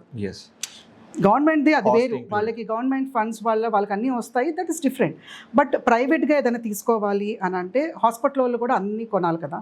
అండ్ ఇప్పుడు డాక్టర్స్ కూడా ఇప్పుడు ప్రైవేట్ హాస్పిటల్లో వర్క్ చేసే డాక్టర్స్ డిఫరెంట్ ఉంటుంది, వేరే గవర్నమెంట్ దాంట్లో డిఫరెంట్ ఉంది. స్టాఫ్ ఉంటారు, మరి అందరికీ పే చేయాలి కదా. It's not like free service అంటే ఓకే డబ్బులు లేకున్నా కూడా నడిపిస్తారు. బట్ ఒక ప్రైవేట్ హాస్పిటల్కి వచ్చిన తర్వాత when you expect the best treatment from them, even that money should be there for them to maintain all these things. అది యాక్సెప్ట్ చేయాలి అందరూ. ఇన్ని డబ్బులు వేసారు, అంత డబ్బులు వేసారు అంటారు. బట్ సిలిండర్స్కి అయ్యే ఖర్చు కానివ్వండి, బేబీకి యూజ్ చేసేవన్నీ కూడా స్టెరైల్గా యూజ్ చేయాలి ప్రతిదీ కూడా. అలాంటప్పుడు కొన్ని మనం యూజ్ చేసి త్రో చేసేవి అవన్నీ ఉంటాయి, దాన్ని ఖర్చు పెట్టాలి. ఇప్పుడు ఒకటేసారి బిల్ చూస్తే ఎక్కువ అనిపించవచ్చు, but what they are doing is the best thing for the baby. నీ బిడ్డ గురించే కదా చేసేది, అది ఒకటి యాక్సెప్ట్ చేయాలి. ఆ మనీ గురించి, ఆ 5 lakhs గురించి చాలా అప్పులు చేద్దామని ట్రై చేశారు, కానీ అందరు ఇవ్వరు కదా. అంత డబ్బులు ఎందుకు ఇస్తారు, ఆ. 10,000 20,000 ఇస్తారు, అంతేగాని ఒకటేసారి ల్యాక్స్ ఏమి ఇవ్వరు. ఇంకా తను అప్పటికప్పుడు తన ఏదో చిన్న లైక్ ల్యాండ్ ఇంక్లూడింగ్ షాప్ అంట అదేదో, ఆ షాప్ని ఇట్లాగా అప్పటికప్పుడు ఇది పెట్టేసేసి అమ్ముకొని దానికి వచ్చిన మనీ తీసుకొచ్చి అడ్జస్ట్ చేశారు. షాప్ పోతే పోయింది, బిడ్డ హెల్తీగా ఉన్నారని చెప్పేసి they are happy for that. Okay, బిడ్డ హెల్తీగా ఉన్నారు, తీసేసుకున్నారు. సో వాళ్ళ టైంలో వాళ్ళకి ఆలోచన అంతవరకే ఉంది. అంటే లైక్ ఇప్పుడు మనీ అంటే డబ్బులు అందరికీ ఉంటాయండి, but how we save and how we invest అనేది ఇంపార్టెంట్. మనము పిల్లల ఫ్యూచర్ గురించి చాలామందికి డబ్బులు దాస్తూ ఉంటారు. అంటే పిల్లలు ఇప్పుడు నెక్స్ట్ జనరేషన్ వాళ్ళు బాగుండాలని చెప్పేసి మనం ల్యాండ్స్ మీద కానివ్వండి, గోల్డ్ మీద కానివ్వండి, అవన్నీ పెడతా ఉంటాం. That's a good thing, it's an encouraging thing, చేయాలి. But what about your life? నీ హెల్త్ ఏంటి? ఇప్పుడు మనము 60 ఏళ్ళ వరకు మనం హెల్తీగా ఉంటాము, మనకి ఏ హెల్త్ ఇష్యూ రాకుండా ఒకటేసారి చచ్చిపోతాం అనేది ఇక్కడ గ్యారెంటీ లేదు, ఎవరి లైఫ్లో గ్యారెంటీ లేదు. అప్పటి కాలంలో సేమ్ మీరు అన్నట్టు 70 ఇయర్స్ వరకు అంత హెల్తీగా ఉన్నారు, 70 ఇయర్స్కే హాస్పిటల్కి వెళ్ళారు అని అంటే ఆ లైఫ్ వేరు. వాళ్ళు పొలం పనులు చేసుకునే వాళ్ళు తినే తిండి వేరు, వాళ్ళు పనులు చేసేది వేరు. మనమేం అలా చేయట్లేదే, ఉద్యోగాలు చేసుకుంటున్నాము, అమౌంట్ వస్తుంది, ఓకే, క్వాలిటీ ఆఫ్ లైఫ్ బాగా తింటున్నాం, అది పర్లేదు. ఇప్పుడు కొంతమంది ఏంటంటే వచ్చిన అమౌంట్ పెళ్ళిళ్ళకి మంచి ఖర్చు పెడతారు. అమ్మాయి పుట్టింది అని అంటే ఓహో ఈమెకి పెళ్ళి ఖర్చు పెట్టాలి, ఆమె ఎడ్యుకేషన్ పక్కన పెట్టండి, పెళ్ళి ఖర్చు పెట్టాలని చెప్పేసి డబ్బులు అన్నీ కూడబెట్టి చిట్ ఫండ్స్కి అవి వేసేసి సేవ్ చేసి అట్లా ఒకటేసారి ఒక బల్క్ అమౌంట్ చేసి తనకి మూట కట్టి పంపించాలని చెప్పేసి అనుకుంటారు. అదే అమౌంట్ ఫర్ ఎగ్జాంపుల్ పిల్ల పేరు మీద ఇన్సూరెన్స్కి, తన చదువు మీద ఒక హాఫ్ ఆఫ్ ద ఎక్స్పెండిచర్ తన ఎడ్యుకేషన్ మీద పెట్టారనుకోండి, that women will be educated, తన కాళ్ళ మీద తన నిలబడగలుగుతుంది. అంటే తను ఎర్న్ చేసే కెపాసిటీ తనకు వస్తుంది, ఆలోచించే కెపాసిటీ వస్తుంది. Because knowledge is power always. So ఆ నాలెడ్జ్ ఇవ్వడము అండ్ మిగతా అమౌంట్ తనకు ఒక హెల్త్ ఇన్సూరెన్స్ రూపంలో ఇచ్చారనుకోండి, parents it's starting from them ఇచ్చారనుకుంటే రేపొద్దున తనకి డెలివరీస్కి ఉపయోగపడవచ్చు, లేదంటే ఇంకా ఎనీ హెల్త్ ఇష్యూ వస్తే ఉపయోగపడదు. ఆ మైండ్ సెట్ ఉండదు జనాలకి. పెళ్లి కోసం దాచిపెడతారు, సరే ఆ డెలివరీ అయిన తర్వాత ఆ బేబీకి 21 రోజు ఎంత గ్రాండ్గా చేద్దాము, పెద్ద హోటల్స్లో చేద్దామా, తర్వాత 6 months అప్పుడు అన్నం ముట్టించేది ఎంత గ్రాండ్గా చేద్దాము, ఫస్ట్ బర్త్డే ఎలాంటి కన్వెన్షన్ సెంటర్లో చేస్తాం, ఇలాంటివే ప్లాన్ చేస్తారు తప్పించి ఆ పుట్టిన బిడ్డ దాని మీద ఒక హెల్త్ ఇన్సూరెన్స్ స్టార్ట్ చేద్దామనే కాన్సెప్ట్ అట్లీస్ట్ ఇప్పటి నుంచి అయినా మన సొసైటీ యాక్సెప్ట్ చేయాలి. ఇప్పటి నుంచి అయినా కూడా పేరెంట్స్ ఏంటంటే మ్యారేజ్ అయిన తర్వాత ఓకే బిడ్డ పుట్టిన తర్వాత హెల్త్ ఇన్సూరెన్స్ పాలసీ తీసుకున్నారనుకోండి, అది వాళ్ళు ఎప్పుడైనా కూడా వాళ్ళ హెల్త్కి చెప్పలేము. అప్పుడప్పుడు చిన్న ఏజ్లో కూడా కొంతమందికి టాన్సిల్ సర్జరీ అవుతుంది, అడినాయిడ్ సర్జరీ అవుతుంది, అది ఏదో ఒక చిన్న సర్జరీ, చిన్నపిల్లలకైనా చిన్న సర్జరీ అవుతుంది, అది వాటి పెరిగే కొలది వాళ్ళకి అది హెల్ప్ చేస్తుంది. ఒకటేసారి లక్షలు బిల్ చూస్తే ఎవరికైనా టెన్షన్ వస్తుంది. అలాగే నెలకింత చెప్పున వాళ్ళు ఇన్సూరెన్స్ పే చేశారనుకోండి, ఎప్పుడైనా ఎలాంటి అవసరం వచ్చినప్పుడు ఇలా ఆస్తులు అమ్ముకోకుండా that amount will be helpful to you. Today in India 60% still use cash. Only that's 40% only uninsured. అదే అలాగే ఇప్పుడు ఇన్ని చెప్తున్నా కూడా ఏంటంటే అది ఇట్స్ లైక్ ఇగ్నరెన్స్ అనుకోవాలో, లేదంటే they don't want accept that. చాలామంది ఎలా ఫీల్ అవుతారంటే ఏమో తెలియదు, ఇన్సూరెన్స్ కూడా మింగేస్తాడేమో, మన వాళ్ళకి నమ్మకం ఉంటుంది కదా, వాళ్ళు ఏంటంటే వాళ్ళ చేతిలో ఉన్న దాంట్లోనే నమ్మకం ఉంటుంది. అందుకే ఆ కూడబెట్టిన డబ్బులే చూసుకుంటారు. ఇప్పుడు మనం వేరే వాడికి ఇస్తున్నామని అంటే ఇప్పుడు మన డబ్బులు తీసి వాడి చేతులు పెడుతున్నామంటే వాడు రేపొద్దున అంటే అప్పుడప్పుడు చిట్ ఫండ్ వాడు ఎలాగ ఎత్తేస్తాడో అలాగా ఇన్సూరెన్స్ వాడు కూడా ఎత్తేస్తారేమో అని చెప్పి ఆ అపోహ, ఆ భయం ఉంది. ఇప్పుడు మన మార్కెట్లో చాలా మంచి హెల్త్ ఇన్సూరెన్సెస్ ఇవి ఉన్నాయి. అంత ఏ హెల్త్ ఇన్సూరెన్స్ ఏది బాగుందో అది చూసుకొని దాని వైజ్గా వాళ్ళు పే చేసుకుంటే it will be helpful for them. That should be like in investment for your kids. Not only వాళ్ళ ఎడ్యుకేషన్ కోసమే కాదు, హెల్త్ వైజ్గా కూడా like you have to put it like an investment insurance అనేది. మా ఓన్ ఫ్యామిలీలోనే మా father in లాకి మేము ఒకటి సర్జరీ చేయించాము, లైక్ హిప్ సర్జరీ యశోదాలో చేయించాము, మాకు అరౌండ్ 4.5 అయిందనమాట. ఆ టైంలో సరే డబ్బులు ఉన్నా కూడా అమ్మ 4.5 అనేది అనిపించింది, but it's like we have to get it done ఏదైనా కూడా. అది కాబట్టి ఇప్పుడు డాక్టర్స్ ఫ్యామిలీస్లో మేము కూడా హెల్త్ ఇన్సూరెన్స్ పే చేస్తున్నాం, బికాస్ ఒకటేసారి అంత బల్క్ అమౌంట్ ఎవరికైనా కష్టమవుతుంది. నా ఫ్రెండ్, నాది చాలా క్లోజ్ ఫ్రెండ్, తను వాళ్ళ husband he's an ENT surgeon అనమాట. అంటే he's post graduation in ENT. తను వేరే సిటీలో ఉంటారు. సిటీలో ఉంటే ఓకే ఇన్సూరెన్సెస్ ఇవన్నీ ఏం లేదు, బట్ తన హాస్టల్ నుంచి ఐ థింక్ హాస్పిటల్కి వెళ్ళే రూట్లోనే ఏంటో సర్జరీ చేశారు. సర్జరీ చేసి హాస్పిటల్ నుంచి రిటర్న్ అవుతున్నారు. అదేదో ఊరి నుంచి రావాలన్నమాట. ఊరి నుంచి వస్తున్నారు. ఊరి నుంచి వస్తుంటే సంథింగ్ బఫెలో ఏదో అడ్డం రాగానే బండి పల్టీ కొట్టిందనమాట. ఒక 3 times పల్టీ కొట్టింది. టైంకి ఎయిర్ బ్యాగ్స్ కూడా ఓపెన్ అవ్వాల. తన ఫ్రెండ్ డ్రైవ్ చేస్తున్నారు. Even he's ENT surgeon PG. ఇద్దరు ఉన్నారన్నమాట కార్లో. ఇద్దరు కూడా ఎయిర్ బ్యాగ్స్ అనేది ఓపెన్ అవ్వలేదు. ఓపెన్ కాకపోతే లైక్ మల్టిపుల్ ఇంజురీస్. కొంచెం హెడ్ ఇంజురీ అయింది, ఎల్బో ఫ్రాక్చర్ అయింది, రిబ్స్ ఫ్రాక్చర్ అయ్యి మల్టిపుల్ రిబ్స్ ఫ్రాక్చర్ అయింది, అండ్ ఈవెన్ హిప్ దగ్గర కూడా డిస్లొకేషన్ అయింది అనమాట. Such multiple injuries. సో అప్పటికప్పుడు ఆ వేరే ప్లేస్ నుంచి సిటీకి తీసుకొచ్చారు. ఆ టైంలో ఏంటంటే పోస్ట్ గ్రాడ్యుయేషన్ అంటే వాళ్ళకి ఎంత అమౌంట్ ఉంటుందో అంత అమౌంట్ ఉంటుంది. పేరెంట్స్ అంత అఫోర్డబుల్ క్యాండిడేట్స్ అయితే ఏం కాదు. కొంచెం అమౌంట్ ఉండింది. ఆ కొంచెం అమౌంట్ తోటి like they have paid for the ICU. ఇప్పుడు ఐసీయూలో కూడా కొన్ని హాస్పిటల్స్లో థౌజండ్స్లో ఉంటుంది, కొన్ని హాస్పిటల్స్లో డిపెండింగ్ అపాన్ ద ట్రీట్మెంట్ ల్యాక్స్లో కూడా ఉంటుంది కదా. సో అలా మినిమల్ అమౌంట్ పే చేశారు. 2-3 daysలో ఎంత అమౌంట్ అంతా అయిపోయింది వాళ్ళ దగ్గర ఉన్న సేవింగ్స్ అని. They don't have an insurance. అప్పటికప్పుడు నాకు ఫోన్ చేశారనమాట. మేడం కొంచెం ఎవరైనా ఇన్సూరెన్స్గా ఎవరైనా ఉంటే కొంచెం కాంటాక్ట్ నెంబర్ ఇవ్వండి, మేము ఇన్సూరెన్స్ ఏదన్నా పే చేసి అలా చేద్దాం అనుకున్నాం. తనుకు అనుకుంది ఏదన్నా హెల్త్ ఇన్సూరెన్స్ అట్లా పే చేసి తీసుకుందామని చెప్పేసి. హెల్త్ ఇన్సూరెన్స్ కనుక్కుంటే ఏంటంటే కొన్ని ఇన్సూరెన్సెస్ మనము తీసుకున్న వెంటనే లైక్ మనకి అవైల్ చేసుకోలేము కదా. అట్లీస్ట్ 2 years పడుతుందని చెప్పేసి అన్నారు. Minimal cut off period 2 years అని చెప్పేసి అన్నారు అనమాట. 2 to 3 years అనగానే షీ వాజ్ లైక్, అంటే like both are educated, both are doctors. ఆ టైంలో దే బికేమ్ హెల్ప్లెస్. అండ్ అప్పుడు వాళ్ళు అనుకున్నారు, మేడం నేను అసలు ముందే కట్టాల్సింది, చాలామంది చెప్పారు ఇలా ఇన్సూరెన్స్ ఉంటే ఇప్పుడు, అండ్ మేము ఏంటంటే ఇంకా యంగ్ ఏజ్లోనే ఉన్నాం కదా, మాకేం రోగాలు వస్తాయిలే అని అనుకున్నాము. ఇప్పుడు బీపీలు షుగర్లు ఈ ఏజ్లో రాదు కదా, అందుకే మేము క్వైట్ హెల్తీ కదా, చిన్నగా చూద్దాంలే అని చెప్పేసి అనుకున్నాము. But this is totally unexpected. Accidents are unexpected. తను అనుకోలేదు యాక్సిడెంట్ అవుతుంది. అప్పటికి బాగానే డ్రైవ్ చేశారు, అన్నీ ఇలాగే చెప్తారు కదా. బట్ ఏదో అడ్డం వచ్చింది, ఇంకేదో అయింది. సో అది చెప్పలేం. మన లైఫ్ మన చేతిలో లేదు. ఇవాళ బాగున్నాము, ఇవాళ హ్యాపీగా ఉన్నాము, రేపు మనం ఎలా ఉంటామో తెలియదు. సో అలా తెలియనప్పుడు ఏంటంటే అట్లీస్ట్ మనకంటూ ఇలా ఇన్సూరెన్స్ పెట్టామనుకోండి, ఎనీ ఎమర్జెన్సీ సిచ్యువేషన్ వేరే వాళ్ళని మనం చేయి చాపి అడిగే కన్నా, లేదంటే ఇంకేదో భూములు అమ్మే కన్నా, ట్రీట్మెంట్కి పెట్టుకోవడం కన్నా పెట్టుకునే కన్నా like this will help you. ఇప్పుడు గవర్నమెంట్ సెటప్స్ కూడా అంత బాగా చేస్తున్నాయి. అంటే గవర్నమెంట్ హాస్పిటల్స్ కూడా బాగుంటున్నాయి, నేను కాదని. బట్ అందరం వెళ్ళమే, వి won't go.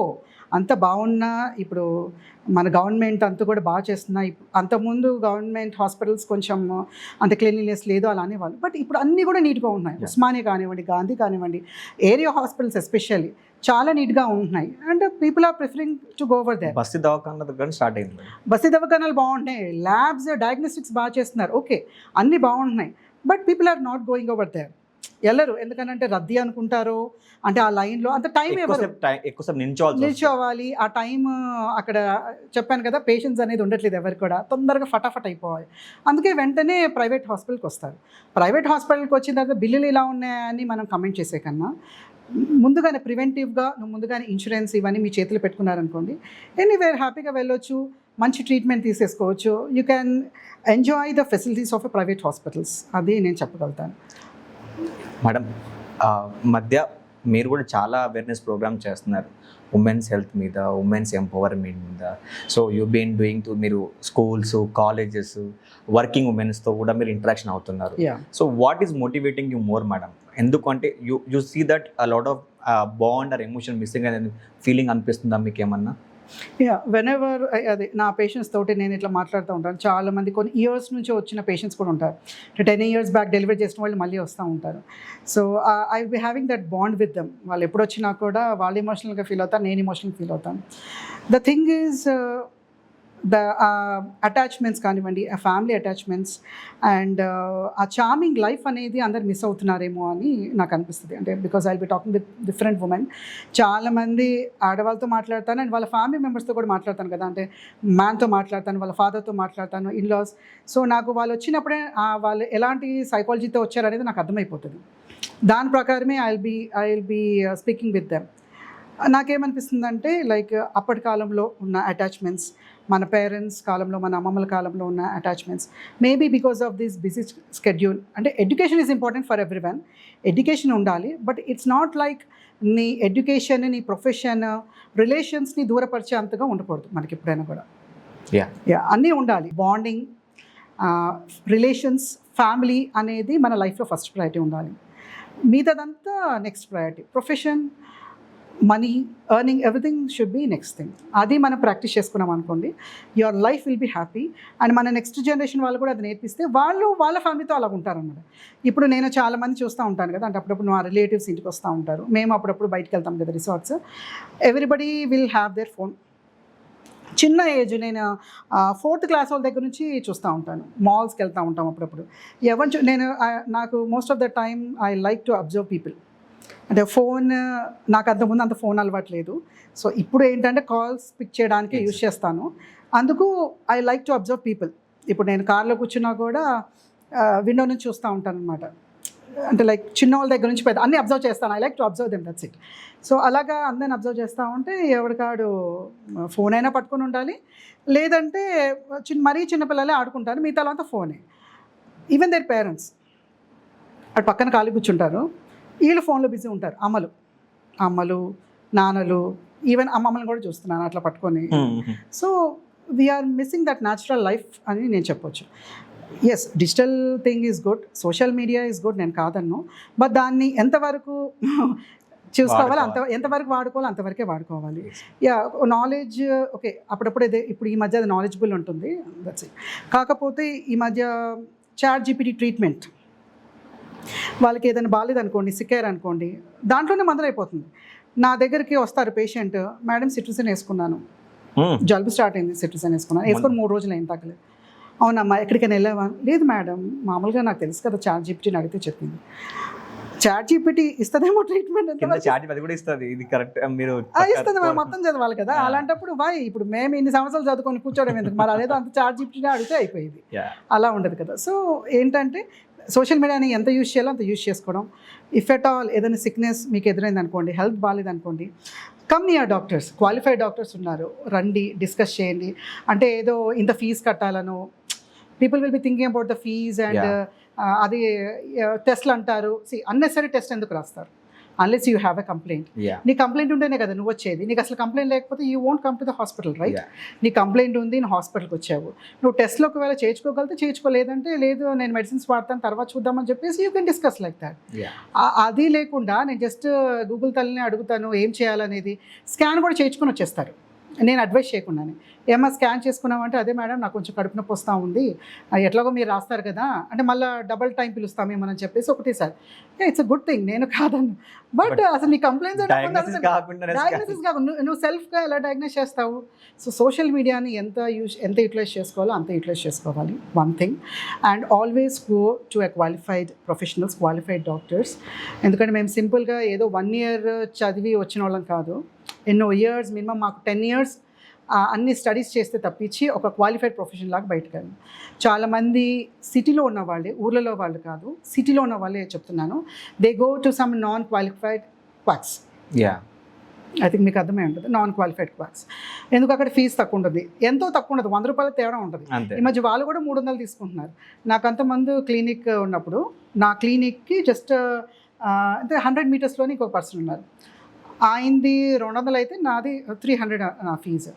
But people will go over there, ఎందుకంటే first visit to RMP doctor. అంటే మెడికల్ నాలెడ్జ్లో మేము ఒక చిన్నది, ఒక కోల్డ్, సరే ఫర్ ఎగ్జాంపుల్ కోల్డే అనుకుందాం, దాని గురించి చాలా చదువుతాం. స్కిన్ దగ్గర నుంచి, లోపల టిష్యూస్ దగ్గర నుంచి, బోన్స్ దగ్గర నుంచి, అది చాలా కష్టంగా ఉన్నా కూడా లైక్ అవన్నీ చదివి ఫస్ట్ ఇయర్ అనాటమీలో డిసెక్ట్ చేసి బాడీలో ఉన్న పార్ట్స్ అన్ని చూసిన తర్వాతే ఈ స్థితిలోకి వస్తాం. అది అందరు చేయలేరు కదా, జస్ట్ నార్మల్ వేరే నాన్ క్వాలిఫైడ్ ఫిజిషియన్స్. మీకు ఒకవేళ అక్కడికి వెళ్ళాలనిపించింది అనుకోండి, జస్ట్ ఆస్క్ దెమ్ స్కిన్ కింద ఏముంటుందో అడగండి చాలు.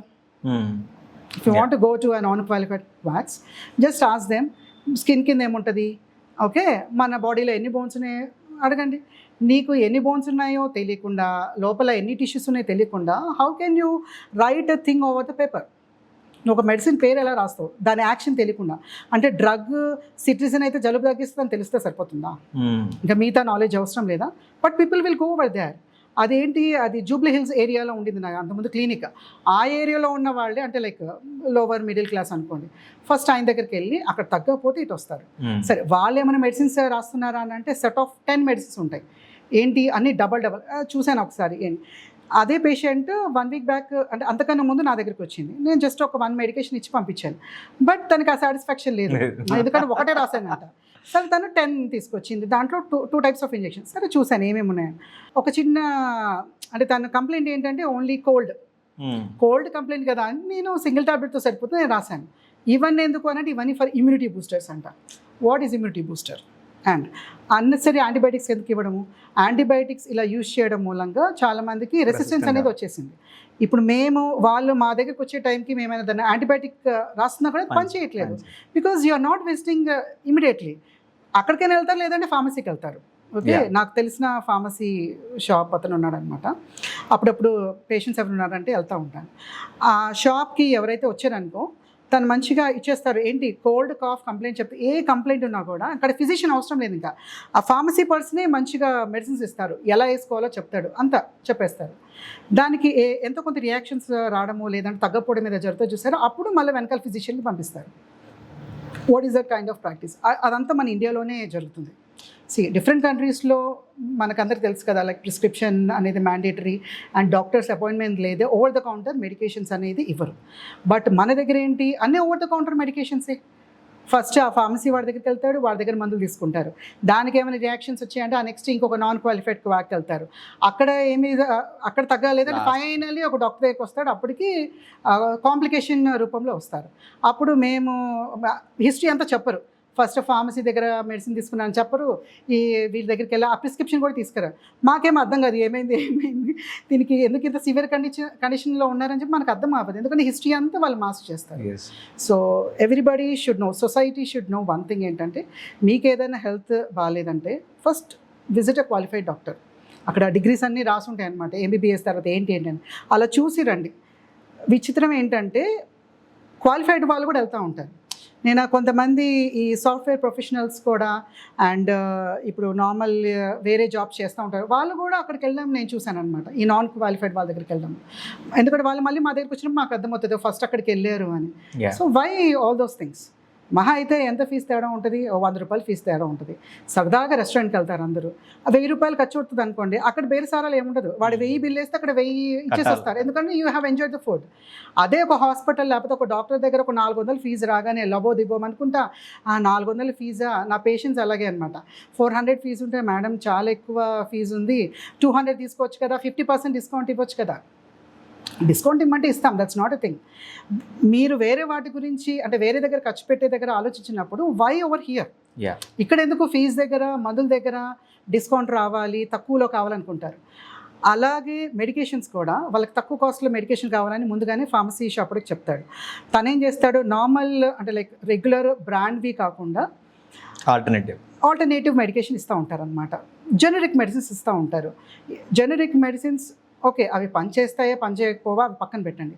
బట్ ఆ ఫార్ములేషన్స్ తర్వాత అవి అంటే లైక్ ఏ మోడల్స్ మీద వాళ్ళు వర్క్ చేశారు వాటికి ఏం ప్రూఫ్స్ ఉండవు. ఆ జనరిక్ మెడిసిన్స్కి ప్రూఫ్స్ ఉండవు, లైక్ దాని ఎఫెక్ట్ ఏముంటుంది అని. ఈ నార్మల్ మెడికేషన్స్, అలోపతి మెడికేషన్స్ ఏవైతే ఉంటాయో వాళ్ళు మల్టిపుల్ యానిమల్స్ మీద కానివ్వండి, అప్పుడప్పుడు హ్యూమన్స్ మీద కూడా స్టడీస్ ఉంటాయి. ఆ స్టడీస్ ఉన్న తర్వాతనే అవన్నీ సక్సెస్ అయిన తర్వాతనే they will release in to the market. అది తెలీదు అందరికీ. సో దే విల్ ఫార్మసీ వాడు ఏది ఇస్తే అది ఇస్తారు. ఆ సైడ్ ఎఫెక్ట్స్ రాగానే చాలామంది పెయిన్ కిల్లర్స్ అలాగే మిస్యూజ్ చేసి, అంటే వాడు ఏదంటే అది పెయిన్ కిల్లర్ ఇస్తారో ఆ పెయిన్ కిల్లర్స్ వల్ల స్టమక్ అల్సర్స్ తోటి వస్తారు, గ్యాస్ట్రిక్ అల్సర్స్ తోటి, అప్పుడప్పుడు సర్జరీస్ అవుతాయి. ఓకే, అండ్ లివర్ ఫెయిల్యూర్స్, అవి కిడ్నీస్ మీద ఎఫెక్ట్ చూపించి కిడ్నీస్ ఫెయిల్ అయిన తర్వాత మరి ఆ డయాలసిస్ ఆ ప్రాసెస్ కుండా వెళ్ళాలి కదా. ఇప్పుడు వాడు ఇచ్చేవాడు వాడు ఏం చెప్పడు కదా, దీనికి ఇది సైడ్ ఎఫెక్ట్ అని చెప్పరు. ఇది వేసుకున్నామా తగ్గిద్దని అంటారు. వాళ్ళకి అప్పుడప్పుడు వేసుకుంటే తగ్గినట్టు అనిపిస్తుంది, కానీ దాని ఎఫెక్ట్స్ ఏంటి అవన్నీ తెలియదు. కాబట్టి లైక్ ఈ కాంప్లికేషన్స్ అన్నీ మళ్ళీ ఫేస్ చేయాల్సి వస్తుంది. మేడం, మీ మిషన్ అయితే ఎవ్రీ మంత్ మీరు ఒక స్కూల్కో కాలేజ్కో విజిట్ అవుతున్నారు కదా, what you are trying to tell to the society? అంటే ఎందుకు ఎవ్రీ మంత్ ఒక డే మీరు స్పెండ్ చేస్తారు? So you spend for charity, society అని చెప్పొచ్చు, and you have been doing continuously. So what is your motto to this? నా main motto ఏంటంటే everybody should have a normal healthy life. Okay, ఆ healthy లైఫ్కి lead చేసేవి ఏవైతే precautions కానివ్వండి, ఏవైతే జాగ్రత్తలు, I want to educate everyone. a girl or a woman regarding this, to know which is normal, which is abnormal. కొంతమంది ఏంటంటే అది ఏదైనా కొంచెం పీరియడ్ ఫ్లో అటు ఇటు కాగానే మేబీ అబ్నార్మల్ ఏమోనని చెప్పేసి they will visit a doctor. I want to educate them like all these things are normal, few things are abnormal. మీరు ఈ అబ్నార్మల్ ఉన్నప్పుడే you visit a doctor, you come to us.